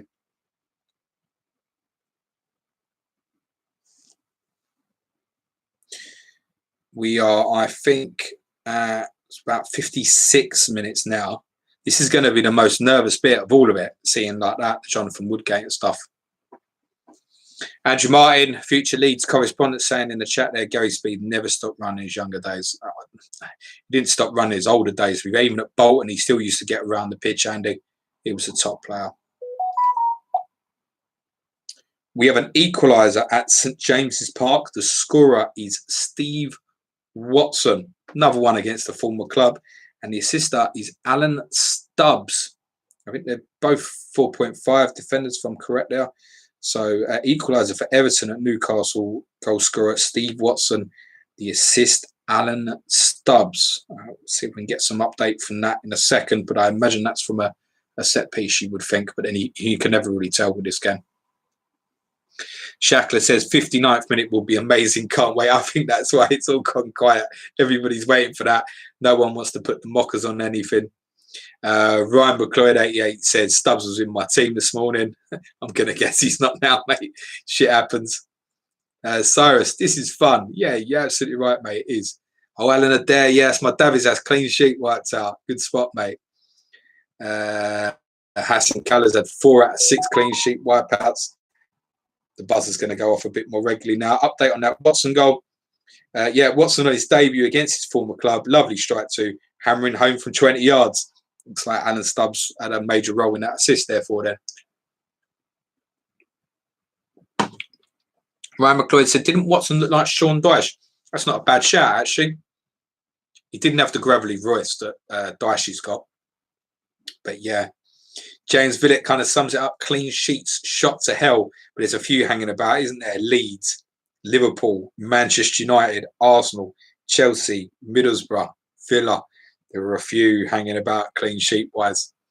Clean sheet wipeouts as the nerves are real. I just don't understand it. Sorry, guys. I just don't understand the nerves. I don't get it. It's like, yeah, still I've read, Davies has clean sheet. Oh, yeah, I got Davies ass as well. Sorry, guys. FPL Blade, clash of the correspondent next season has to be Andrew Martin versus me. Listen, mate, calm down. Oh, I've had a goal. Steed Malbronk for Fulham. Legvinsky with the assist. Steed Malbronk has put Fulham back in front at Blackburn. That's a touch. That felt nice. See, I said I didn't care, innit? But it was nice to see my goal scorer pop up there. I'm pleased with that because Malbronk was one of the last picks for me. You could argue even he was the last pick basically for me.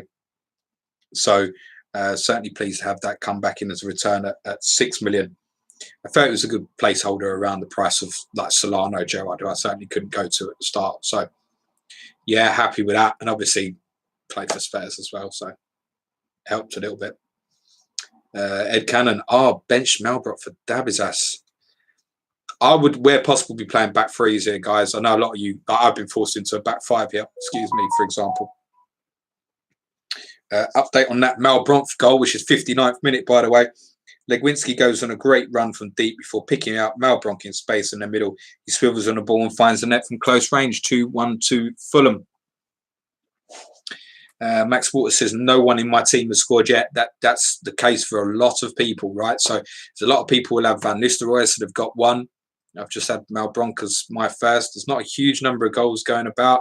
There's obviously going to be people who are probably on Henry, Viduka, sitting a little bit worried at the moment. I'd be happy with that Henry assist. If that's what it is, if Van Nistelrooy only gets one, do fine, tip me over. It would currently at the moment beat obviously the Viduka differentials. So that'll do. Scala says good differential Malbronk. Yeah, I thought so, although from the first 100 registrations, it was about the 7th or 8th owned midfielder Malbronk. So, but yeah, there was some high ownership. Harry Kewell's ownership from that first 100 was stunning. Equaliser straight away from Blackburn. Corrado Grabby is the goal scorer. Marcus Bent with the assist. If I'm not incorrect, that's a reversal of the first 2. Feel like I want to check that now. So it could be goal and assist for the pair of them. I'm just going to have a run through the tweets and check that. No, chatting completely out my arse. But it is 2 returns for Marcus Bent. So goal and assist for Marcus Bent. A few people had certainly, was Dominic Radford Sims says in the chat, Marcus Bent ass. Speedy Ready TV says, make that 3 goals for me now then. Jersey Vargas just shouts out, Ben. Jay, yes, Grabby. Gaytam, yes, there are auto subs. Jay, best 5 million spent. Blackburn Fulham first on match of the day. Update on that. Grabby equalised for Blackburn. Instant response. Fantastic interchange by the front 2. Bent finds Grabby, who shows exquisite control before firing into the top corner. What a game.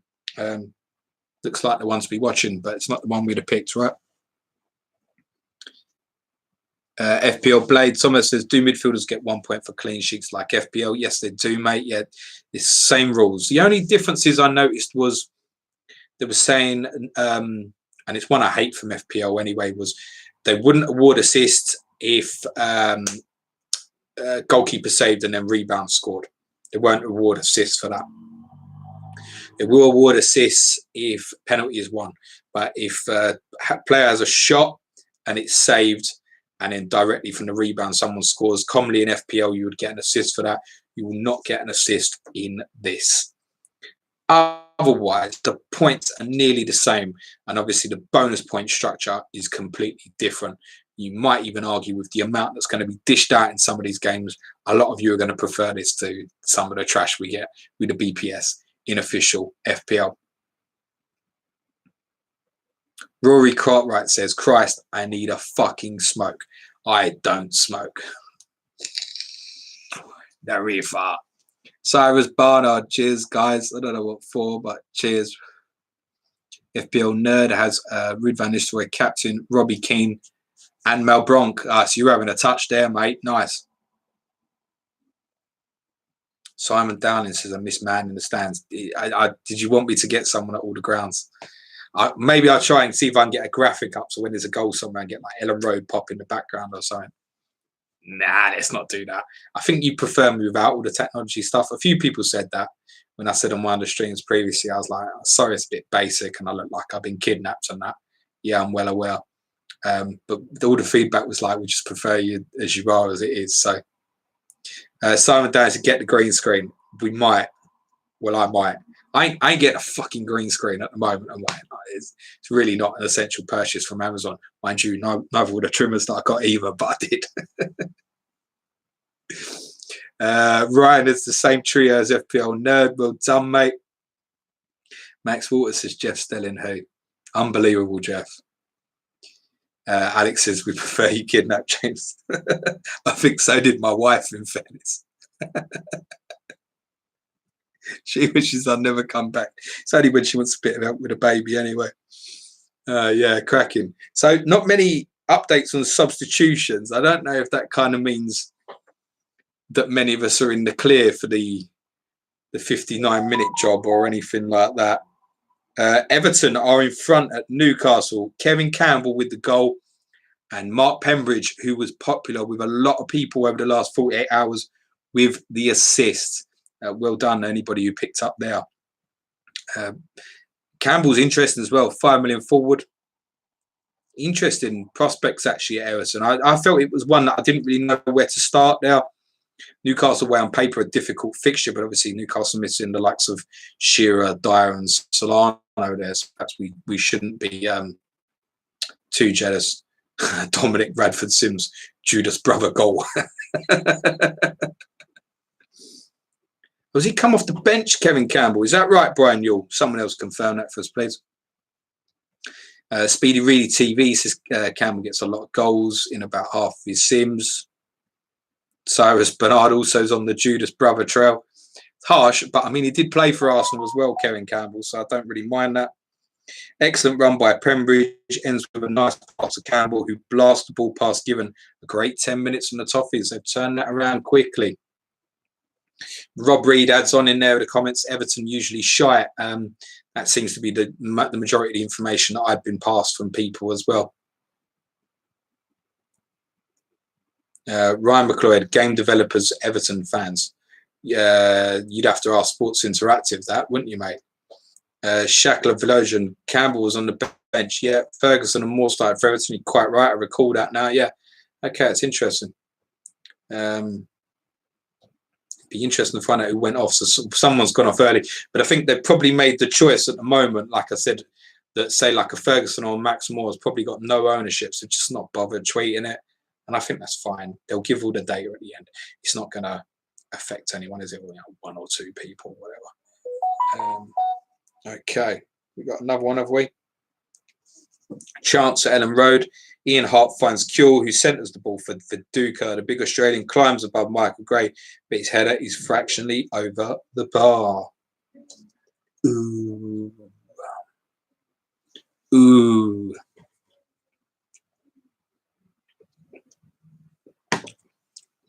Max Walters believes Henri will score in a few minutes. I think you've just jinxed that there, pal.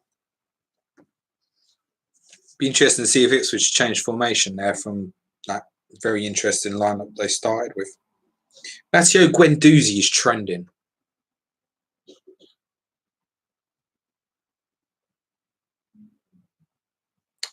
It's FTers debating about Guendouzi and McTominay. I'm not going to say this is typical Arsenal and Man United stupid FT bans, but it is basically, isn't it?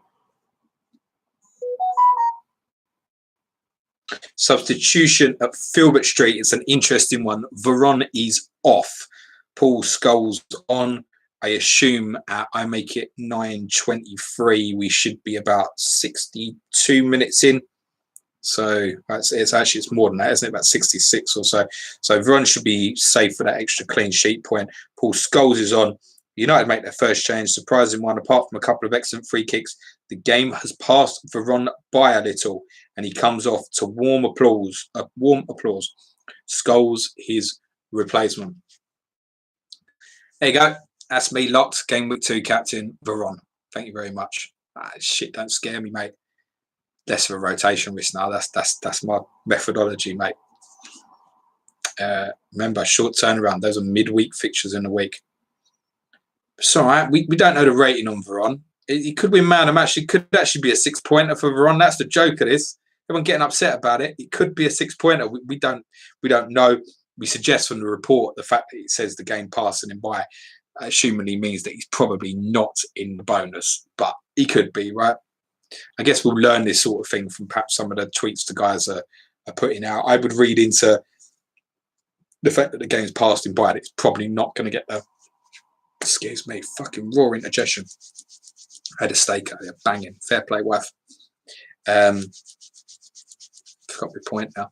Veron is probably not going to obviously picking up the man of match or anything. Clean sheet wipeout, yeah. Positive approach, brother. Yeah, absolutely, mate. Cripren says never know, Veron may get man of match. Yeah, possibly. From that tweet, it would suggest that he can't. I'm not saying he can't. The tweet would suggest that he's not at his best game and therefore will not get the man of match. They will, I presume, have set up their tweets previously and therefore will know whether he's got it or not. So it would be unlikely. Entering the final 20 minutes, plenty of these games are still in the balance. What are you hoping to see? Oh, I'm just repeating the fantasy champ man tweet.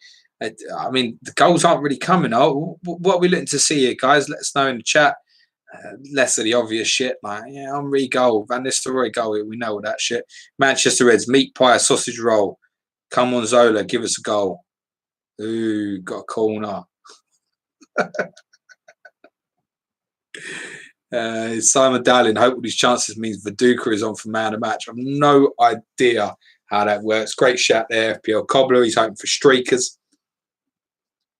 Brian Yule, every game can end now as far as I'm concerned. I'll take 5 clean sheets. Late riser 12 wants a Kuehl goal. I don't mind that even myself. He's in mine. Joe Finney Badder, Mustafi Haji brace, please. He was one of the ones I noticed had been quite poor in the pre-season analysis the guys did last night. Great save at Ellen Road. Martin makes a spectacular save to keep out Kevin Phillips' flying header. Schwartz provided a great cross for that. Could have had Sunderland back in the game. Matthew Milton's hoping for a Robert goal. Villa to hold the clean sheet. Wayne Nunn, come on, Kinclardsy. I'm obviously hoping for a Spurs equaliser at Derby. That'd be a party pooper. Not because I got any Spurs assets, just it'd make me smile, wouldn't it? Brendan Davis looking for a Zola goal, man, a match. Dominic Radford Sims is resting in peace, wishing Gallus a rest in peace. It's not quite an Undertaker rest in peace, though, is it? Because it was just tactical change. Jay's looking for a Hislop penalty save. We've got noise. Substitution and a yellow card. Muzzy Izzet is replaced by Jones before Scowcroft is booked for a robust challenge on Johnson. Leicester toiling here. They don't look like getting back in it. That's the comment from the official account.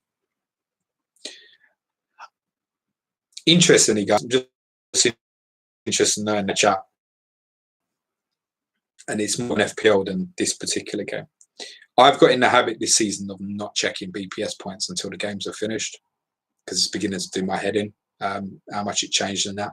And I feel like as soon as you check, if you guys on a clean sheet and you're looking for the bonus points, I feel like as soon as you check, they're fucked, mate. They're conceded. It always seems to be the way. So just interested to know if anybody else does that sort of thing. That's kind of become my FPL ritual now. I don't check the bonus points till the games are finished.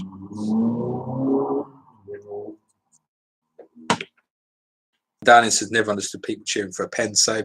Something I said earlier. I mean, if your guy gets the penalty save, then I just hold there because I might be unstable again for a second.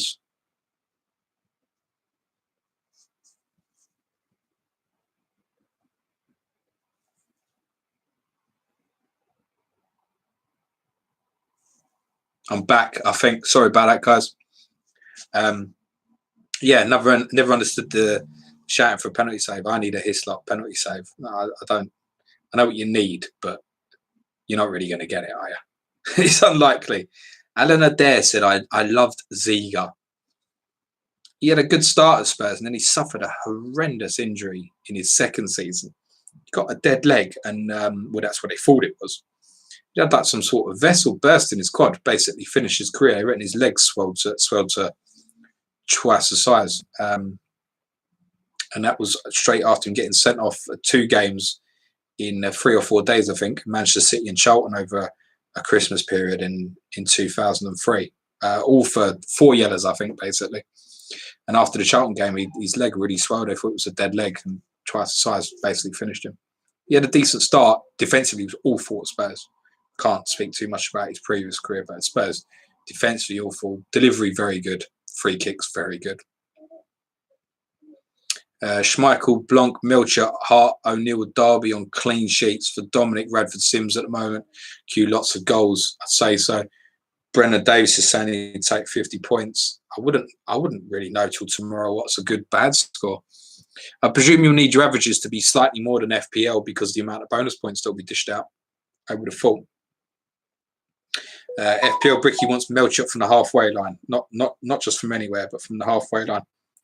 Blackburn back in front, and it's that duo again. It's Grabby and Bent. Goal scorer is Grabby. Bent assist. Yeah, the Blackburn forwards. Interesting. Andrew Martin saying Chelsea v Borough, very quiet game. You should know, mate. How long we got left since Manchester Reds? I think about 15 minutes or so, pal. Possibly a minute or two more than that. I don't suppose there'll be huge amounts of injury time. Hassan Callis repeats. Yeah, repeat of the Grabby Bent goal. Joe Finley Batter, where's Duff? Cyrus Barnard, Grabby party. What a game the debutant is having, and what a way to manage the homesick Blues. He's been reported as unhappy with homesickness, by the way, Grabby. Unbelievable play from the Italians. He shows pace and strength to beat Aguado before finding a net from a tight angle. Blackburn lead again. Patrick Lawson said he'd take 20 points for the game week at this rate. Yeah, Scala's made a good point there. Grabby bandwagon with Manchester United away coming up next.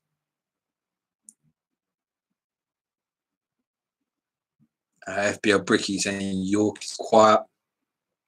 I wouldn't be surprised if York's not on the pitch, Bricky, at this stage. Actually, if he starts, doesn't normally make it this far. Of course, the Rovers flying high. Simon Dan Gravelly will probably get benched next game week. Also, Recluse to take anything higher than a 0. Great chance at Leicester. 2 great chances for Van Nistelrooy in quick succession. Flowers brilliantly saves the first before the Dutchman fires the second. Good chance wide. It sounds like Van Nistelrooy captainers have been on the right choice. That's how it sounds to me. And obviously, it'll be very popular game week 2. Excuse me. Oh, pardon me. What a state. That's because I ain't had a beer for 3 fucking weeks. Captain adds to that. Rude could have had 4. Simon Darling, Flowers again. Dominic Radford Sins, RVN with the great chances. Brian, you always a shout. Yeah, Flowers could get man of match. Mark Dorney saying the same. Coolstuff Sharma saying Flowers could get bonus. Rob Reed says, come on, Rude. We are, I think, about 13 minutes to go. I have to say it's been quieter than I thought it would be. I guess it's just not been a huge number of goals. Which is a little bit unusual for A, this game, and B, for an opening day. And maybe this is the simulation we never knew. Essentially, all those big clubs on clean sheets at the moment, aren't they? Liverpool, Leeds, Arsenal, Man United, the 4 front runners, they're all on clean sheets at the moment. Ash says, where's Janssen? He's been playing behind the 2 of them, mate. Late Riser 12's come with a comedy. He says, I thought Flowers would be useful in isolation. Andy Cairns, translation for us Northerners, please, on the right choice. What I mean by that is Van Nistelrooy being the right choice. I presume that's what you're referring to. Is the fact that, I mean, he's got 1 and he looks like he should have had more. Whereas Arsenal's clean sheet is bust. Ipswich have scored. Substitutes combine, neat play by Ipswich, and they're back in it. Pablo finds Armstrong in acres of space, and he finishes at the end of a wonderful team move. Where was the defence? Can Ipswich snatch something from the game? I have to say, I've missed the goal on the assister on that. I presume it's Pablo. Pablo who? They haven't actually tweeted the goal and assist for that particular one, as far as I can see, unless it's just goal scoring Armstrong. But yeah, Arsenal clean sheet gone with 11 minutes to go. Speedy Reedy asking for the assist. I can't see one. It's possible that there isn't one. There's not been a tweet from the Fantasy Champman account confirming an assister. Normally they'll go goal and assist. Here it comes. Yeah, assist Pablo. Normally they've been doing it the other way around. It must just got held up in time. So goal Alan Armstrong, assist Pablo. 11 minutes to go at Highbury, 2-1 to Arsenal. FPL Cobbler, this is the season where Ipswich are in Europe, right? It absolutely should be. They finished 5th in the league before. I love all that hashtag Wenger outs coming in.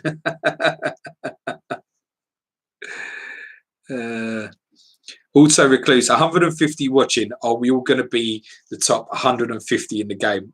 Probably with this, everybody in this chat is probably 850 to 1,000.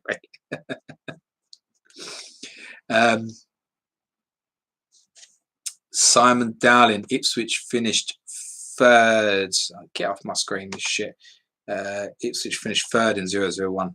FPL Irons is correct. They finished 5th, as I had said. Yeah, it was Liverpool 3rd, Leeds 4th, I think. Great save at Ellen Road. Varga sloppily fouls Kuehl just outside the box. Hart lines it up and fires in a superb free kick, which is matched by Sorenson's excellent stop. 9 minutes remain at Ellen Road. And again, you can't regret the Ian Hart one, right? Free kick tips wide here. Penalty saved. Close to a clean sheet. Could yet walk away with maybe like bonus points as well. Ian Hart could have easily been top goal scorer top point scorer in this game week. So that's what I'm saying. You can't. I say it's about FPL. Like, have you made the right decision, etc. I think the majority of us will be on Ian Hart, and I think even as a shield, it was a decision. It was a necessity. I think I picked up just from early conversations with people that everybody was going to go for Ian Hart. And I very early said last week that I thought he'd be the most owned player in the game. And I'd be surprised to find out tomorrow if he isn't. I presume Van Nistelrooy will be second based on that data from the first 100 or so. Dominic Radford-Sims, was Hart a better FPL prospect than TAA? Probably not. Be interesting if he played for Liverpool now and he was on the penalties and he was playing on Robertson's side. That's an interesting thought. That I don't know. I don't know. I thought personally that Ian Hart should have been priced more. I thought it straight away. I thought that he should have been 7. Then I thought Trent and Robbo both should have been more than 7 in real FPL. I'm sure Trent's got to be at least 8 when it restarts the next season, surely. Or we'll just buy him again, aren't we? I don't see how they get around that. Interesting one. Barry Thomas Trigg, Liverpool assets after game week 3. Risa. There's information to learn from Liverpool in the fact that they've got this Champions League tie with Lille. And then obviously they missed game week 3, so playing Bayern Munich in the European Super Cup final as well. So there's 2 games of information where we can get some potential information. There's players who haven't played today, like Nick Barmby as well. I wouldn't rule out. That's why for me it was always don't start. What's the point of starting when, like with Fowler and he don't play today? Shit, isn't it? If anyone has gone with Robbie Fowler, I feel for you, but unless she was captain, I don't see the point. Heskey's budget range, for example, or Gerrard, etc., a little bit more understandable, the defensive guys. Just noticing Andrew Martin's comment here. He said, struggled to get Hart 6.5. Dave wanted him at 6. I saw you say that last night, mate. And it was interesting listening to you about a few other players where you disagreed on price on as well. I took notice of those, by the way. Brendan Davis, Liverpool's track rotation nightmare in my Sims. Great chance at Filbert Street. 2 more chances for Van Nistelrooy. Delaney bravely blocks the first before Flowers saves yet again. How have United and Van Nistelrooy in particular only scored once? That's what I meant before in terms of saying he was the right choice. Because the way the games have unfolded, Van Nistelrooy should have had 4 or 5 here. That's the point. That's your takeaway. That's the sort of information that the guys are giving you to say, all right, you ain't going to have XG in this game, but it's pretty obvious from what we're seeing from the tweets that Van Nistelrooy could have very easily had a hat-trick here. Retain that sort of information. That's what possibly is going to help you. Unless, of course, he's now missing so many chances that he suffers a crisis of confidence and his morale drops through the floor. I suspect the fact that he scored again means that shouldn't be an issue.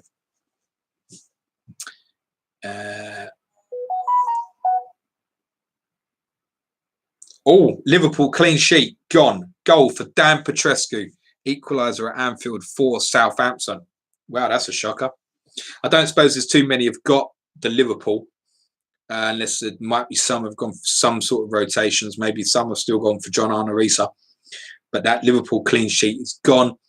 Goal scorer is Dan Petrescu. There is confirmed no assist for that goal. Liverpool 1, Southampton 1 at Anfield. 5 minutes to go. See, that's what I said. It's as soon as I said, the 4 teams challenging for the title have all got clean sheets. 2 of them are gone. See if we can get rid of the other 2 in Leeds and Man United now as well. Who else got clean sheets? Chelsea Middlesbrough still 0-0, isn't it? Villa holding on for a clean sheet, I think, aren't they? FPL Iron says, I reckon Reese has been sub, lads. That's a very good shout, I think, there, mate. Commentary on the goal. Jersey Dudek can only parry Beatty's shot to Petrescu, and he's left with a simple tap in. Anfield falls silent. Note, we award assists as the game does, and it doesn't recognise a saved shot as an assist.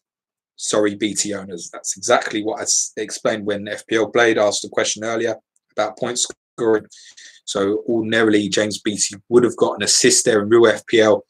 They've now done exactly the correct thing, the guys, where the first instance where this has come up, they've clarified their position on how the game's going to work. What you can guarantee with these guys, unlike the official account as well, is these guys will be consistent. That's their rule.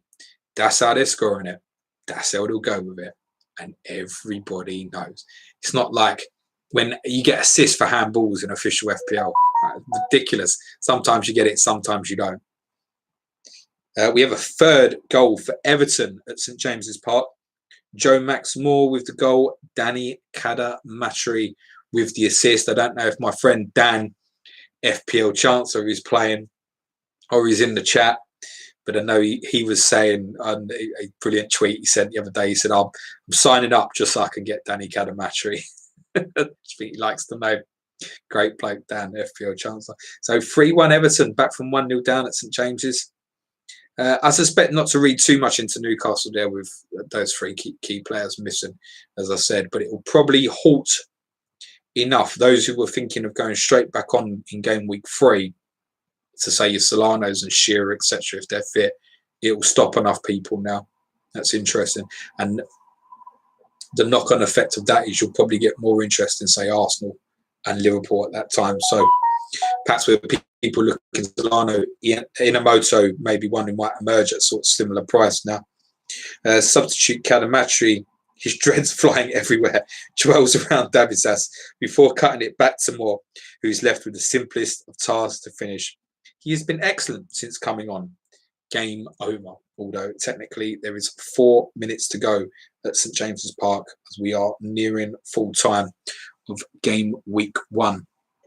FPL Irons Kada-Matri assist. Wow, the memories. I think everybody remembers that goal we scored as a kid in the Merseyside derby when he robbed, was it Gvarma? He robbed, and then he stepped inside and he reversed it back on David James in the near post. Brilliant goal. I mean, maybe 97 or 98. It's definitely not later than 98, I don't think.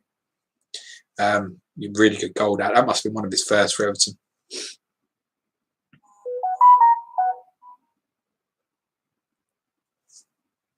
I forgot what I was doing then. Another assist for Henry. 2 minutes to go at Highbury. Goal scorer is Ray Parlour. Assist Thierry Henry. It's 3-1 to Arsenal. We should finish that one off as a contest. So it's 2 assists Henry versus 1 goal Van Nistelrooy with 2 minutes to go. Be interesting, obviously, in terms of FPL returns, that puts Henry 2 ahead. But obviously, we don't know till 10 o'clock how that's going to look on the effect on the bonus points. But that looks like it will be enough to sort of give Henry captainers the small win. I guess what's quite nice in a way is, people love their good stories here with their Marcus Bents, etc. But the fact that there doesn't look like there's going to be a runaway captain in the first game week keeps it all close together. Just an update on the Arsenal goal. Henry receives the ball from Ashley Cole wide on the left, fires in a lovely low cross, and Parlour is on the money to score. Collective sigh of relief around Highbury. FPL Bricky saying Romford Pele. FPL Cobbler, it's only Ray Parlour. Alan Adair, Henry the right choice now. No, Van Nistelrooy is still the right choice. From what we're seeing on the reports. Yeah, honestly. And I've gone Henry. But on what we've seen on the reports, even though he scores left, the correct choice is Van Nistelrooy. And he's got another game next week to take advantage. So I'm obviously quite happy sitting here as an Henry owner on this. But the correct choice on what we've seen play out in the game was Van Nistelrooy. Because a different simulation, he gets a shitload. That's how it looks to me. As Gatem says.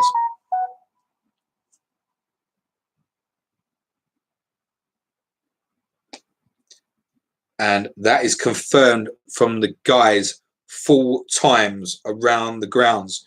So clean sheets locked in for Manchester United, who won. Clocked in clean sheet for Leeds, Aston Villa, Chelsea, Middlesbrough. Locked in on those clean sheets. Derby County as well. I don't think I missed anyone on that. Clean sheet Wipeout says, agreed. We Henry owners have got lucky. Yeah, we have. Yes, it's got 2 assists. Van Nistelrooy looks like he could have got 4 or 5 goals, and at that point, he's definitely a man of the match as well. Listen, we might get reports, and Henry scored a 7, and Van Nistelrooy's got an 8, and ends up with 2 bonus, for example. And then they're level anyway. So let's wait and see. I'm happy. There's enough people in the chat.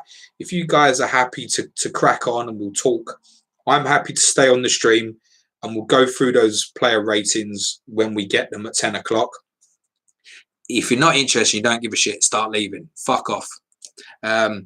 It's entirely up to you. But if you do want to, while we're waiting, that's going to be a good 13 minutes or so.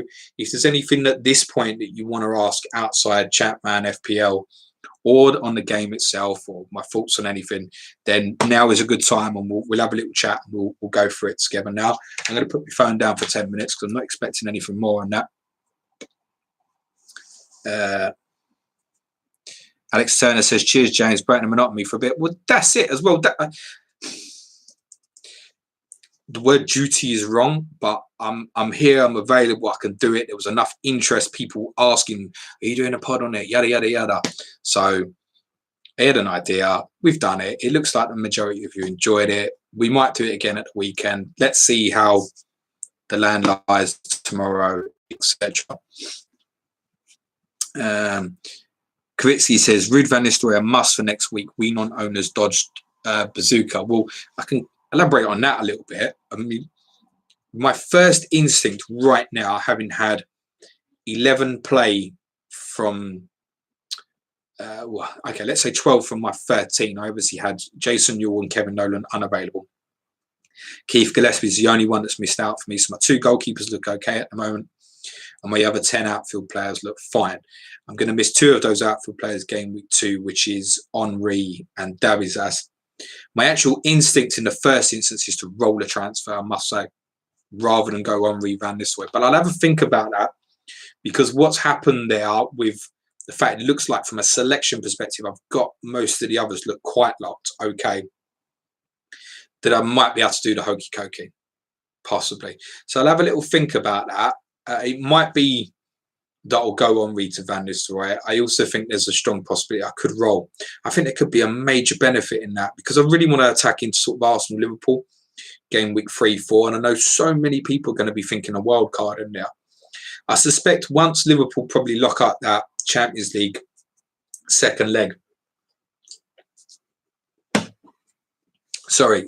the week, and those doubles for Liverpool in game weeks 5 and 6 disappear off your fixture tracker, I suspect people will feel a little bit different about that game week 4 wild card. That's how I feel about it.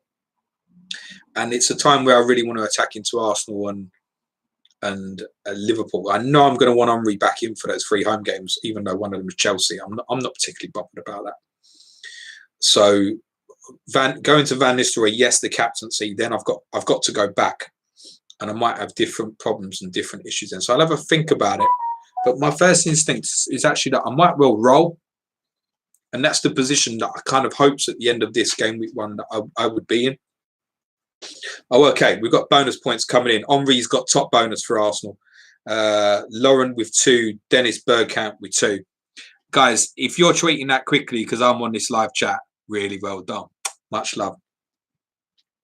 So, Lauren, Thierry Henry got man of the match with a 9. Lauren also got 9 points. And so did Dennis Bergkamp. So all those who got 8s did not score bonus. The only one at Ipswich was Maurizio Tarico. Ashley Cole, Tony Adams, Francis Jeffers, and Ray Parler, who obviously scored in 11 minutes at the end, would have got bonus. These are going to come in quick now, I suspect. Blackburn and Fulham, 3 bonus points for Marcus Bent, 2 for Corrado Grabby, 1 for Friedel, Berg, Janssen, Duff, Harley, Melbronk, Collins, Bowen Morty, Legvinsky. The reason for that is Marcus Bent scored a 10-pointer man of the match. Corrado Grabby also 10, so he gets 2 bonus. And then there were no 9s. There were 8s for all of those other players that I mentioned. So they all get 1. So just confirm that again. Friedel, Berg, Janssen, Duff, Harley, Malbronk, Collins, Boamorti, and Legvinsky all get 1. Interesting. That's a rare case, actually, where we'll get a lot of players getting 1 bonus. There'll be games where you'll see, like the Arsenal one, where people won't get bonus 2 points. Really appreciate these guys putting this out. Game of the day. Surely this will be first on ITV's The Premiership tonight. Chelsea, Middlesbrough. Max bonus goes to Marcel Desailly. And there are 2 bonus points for Mario Stanic, Jimmy Floyd Hasselbank, Mark Crossley, Gianluca Festa, Gareth Southgate, and Noel Whelan. Excuse me. So man of the match was Desailly with a 9. All of those other players I mentioned scored 8. Interestingly, just looking at the subs there, Rickard scored a 5-pointer and was replaced by Nemeth. Bang on 60 minutes. Is worth saying. The only other change for Chelsea was Zenden replaced Mikel Forsell. Bang on the hour. I'll see if I can go back and check the subs briefly on those other games as well, actually. Sorry, guys. So Blackburn, there was nothing further on the Hignett Duff ones. Fulham, the only change, Goldbeck for Stoices after 73 minutes. And for Arsenal, Luzny was on for Van Bronckhorst after 49, so 1 pointer for Van Bronckhorst. Parler came on late for Perez. We knew about Keown for Sol Campbell early in the game.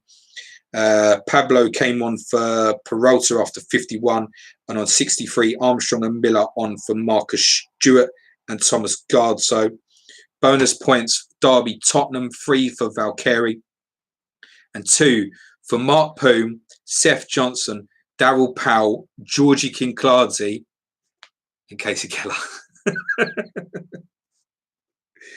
Oh dear. So Simo Valakri with a 9-pointer. All the other players I mentioned there with 8.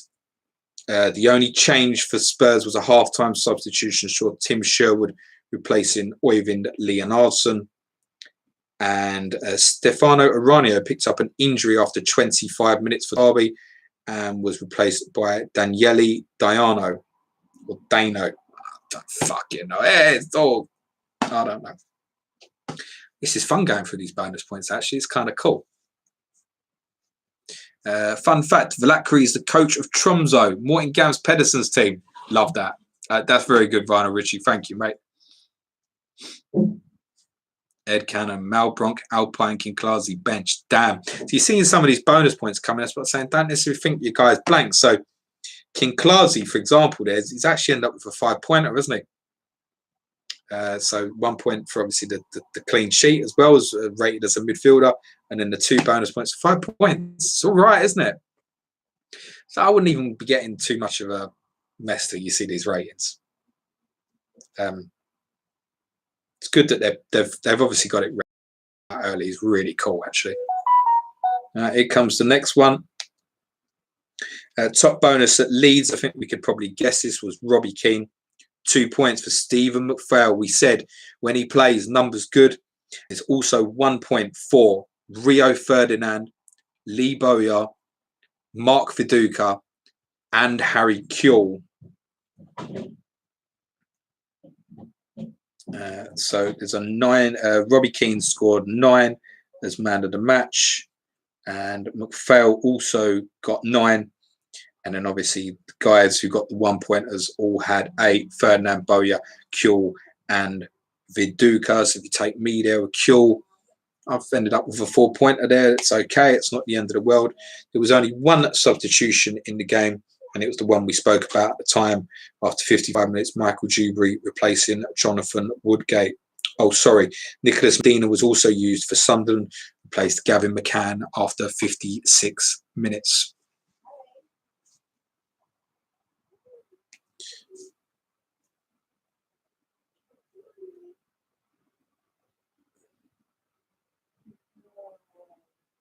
Oh, they're all coming in now. Leicester, Manchester United. Van Nistelrooy, top bonus. He's got all 3. Gary Rowett with 2. Tim Flowers Matt Elliott, Mikel Silvestre, Ronnie Johnson, Dwight York, Ryan Giggs, all with 1. I haven't got the player ratings for that game. I can tell you top bonus point scorer at Liverpool was Jori Litmanen. 2 points for a number of players. I'll go through all of these. Sami Hyypiä, Marcus Babbel, Jamie Redknapp, Emil Heskey, John Honorisa, Paul Jones, Dan Petrescu, Klaus Lundekvam, Rory Delap, Matt Oakley. There's a load there. Jori Litmanen's got the most. So again, even like if you've got Hyypiä there, you've got a 4-pointer basically. You know what I should have mentioned was bookings. Sami Hyypiä got one as well, actually. If you go to the Fantasy Chat, man, obviously have a look for your own time. I should have covered off bookings as well. Stephen Wright came on late for the game for Vegard Hegem. Don't know if that would have locked him the clean sheet, but I don't suppose anybody would own him anyway. I feel like I just saw something change in front of my eyes on there. Top bonus in the Everton game is Danny Cadamarteri. That's despite coming on as a substitute in the 56th minute. 2 points for Olivia Bernard, Gary Speed, Mercedes, Lauren Robert, 2-pointer, Steve Watson, Alan Stubbs, Kevin Campbell. There were bookings in that for Mercedes and Bellamy. Campbell came on for Duncan Ferguson after 50 minutes. Cadamarteri on for Scott Gemmell. And Dave at Upton Park was for Dion Dublin. There were then only 4 players with 2 points. Thomas Repka, Freddie Canute, Mark Delaney, and Off Melberg. Didn't quite get Shaka Hislop as well, but I'll take certainly 2 from 3 in my coverage of that fixture that I ended up with. So I think, yeah, like, I'm going to have to sit down and work out the points on how that's worked out. Again, I don't have the information as yet on the player ratings on that particular fixture. I'll just run through the games I missed off in terms of yellow cards. So there was none in the Arsenal game. Andreas Doisers, who was also replaced after 70 minutes, 73 was the only one in the Blackburn game. A few picked up in the Chelsea game. Mario Stanic, Mikel Forsell, Robbie Stockdale, Ugo Egiog. Got 5 Ugo Egiog. Hamilton Rickard also got 5, were all booked. I don't know if there's a correlation there between bookings and ratings. In the Derby Tottenham game, no bookings, but obviously Gus Poyet sent off after 11 minutes. Robbie Keane was booked for Leeds, so was Michael Dewberry, came on as a substitute. Thomas Sorensen obviously saved the penalty, was booked. Stanislav Varga was also booked for Sunderland. I haven't got the Leeds Manchester United information in terms of the bookings, but I suspect the guys went through that as it was one of their featured games. I did say Sami Hyypiä was booked for Liverpool, and I said Bellamy and Mercedes for Newcastle. I don't have all the ratings for either the West Ham Villa fixture or Leicester Manchester United as yet. All right, cool. Let's wrap it up. That was good fun. Like, share, all that crap if you enjoyed yourself. I enjoyed myself. It was good fun. It was a shame we didn't seem to have as many goals as we thought, but I think it makes for interesting discussion. I know it's a difficult time for a lot of people, guys, so just trying to bring a little bit of flavour and hopefully help with a little bit of smile and keep people feeling like they're busy. Shout out again to Andy, James and Dave, our 3 heroes, and Rob Pick doing a great job for the Scout. Thank you very much. Keep doing the good things. Have patience with the guys with the sheets and stuff, guys. Work out great. And then, you know, let's have a good night, have a beer, have a kip. We'll look at game week 2 tomorrow. I'd love you all. If you're now thinking, shit, I'm not tired, what am I going to do with the rest of the night? I've got a back catalogue for you. Main podcast Monday night, just gone. Tuesday, we did a really interesting and difficult podcast on the best 11 of British players to play abroad, which I think has been quite controversial. Today, I did a quiz, 20 questions on the FA Cup between 2010 and 2019. Maybe do a bit of research before you listen because it's quite difficult. But I saw a friend, FPL Guidance, I think got 18 out of 21. So that's the score to beat. Really good score that. I think it was hard, but if you know your FA Cup well, then for a lot of you, it might be easy. for Sujic was obviously difficult. Tomorrow we'll be doing a throwback on Norwich City in the early to mid 90s and during the launch of Premier League, etc. And then I'll stream again on Friday. It will look different to this, but we'll have a bit of reflection on the information from game week 1. I'll have a look at game week 2, but largely it will be your questions. If you want to fill that stream with questions on Champman FPL, you're welcome to do so. It's an open live stream. It lasts as long as there's people in, basically. I'll cut it about an hour and 10 if I get that far. But otherwise, have a safe evening, guys. Hope you enjoyed your game week. Cheers again to the light, guys. Thanks for joining the stream. Ciao for now. Have a good night, everyone. Be nice to each other. Take care.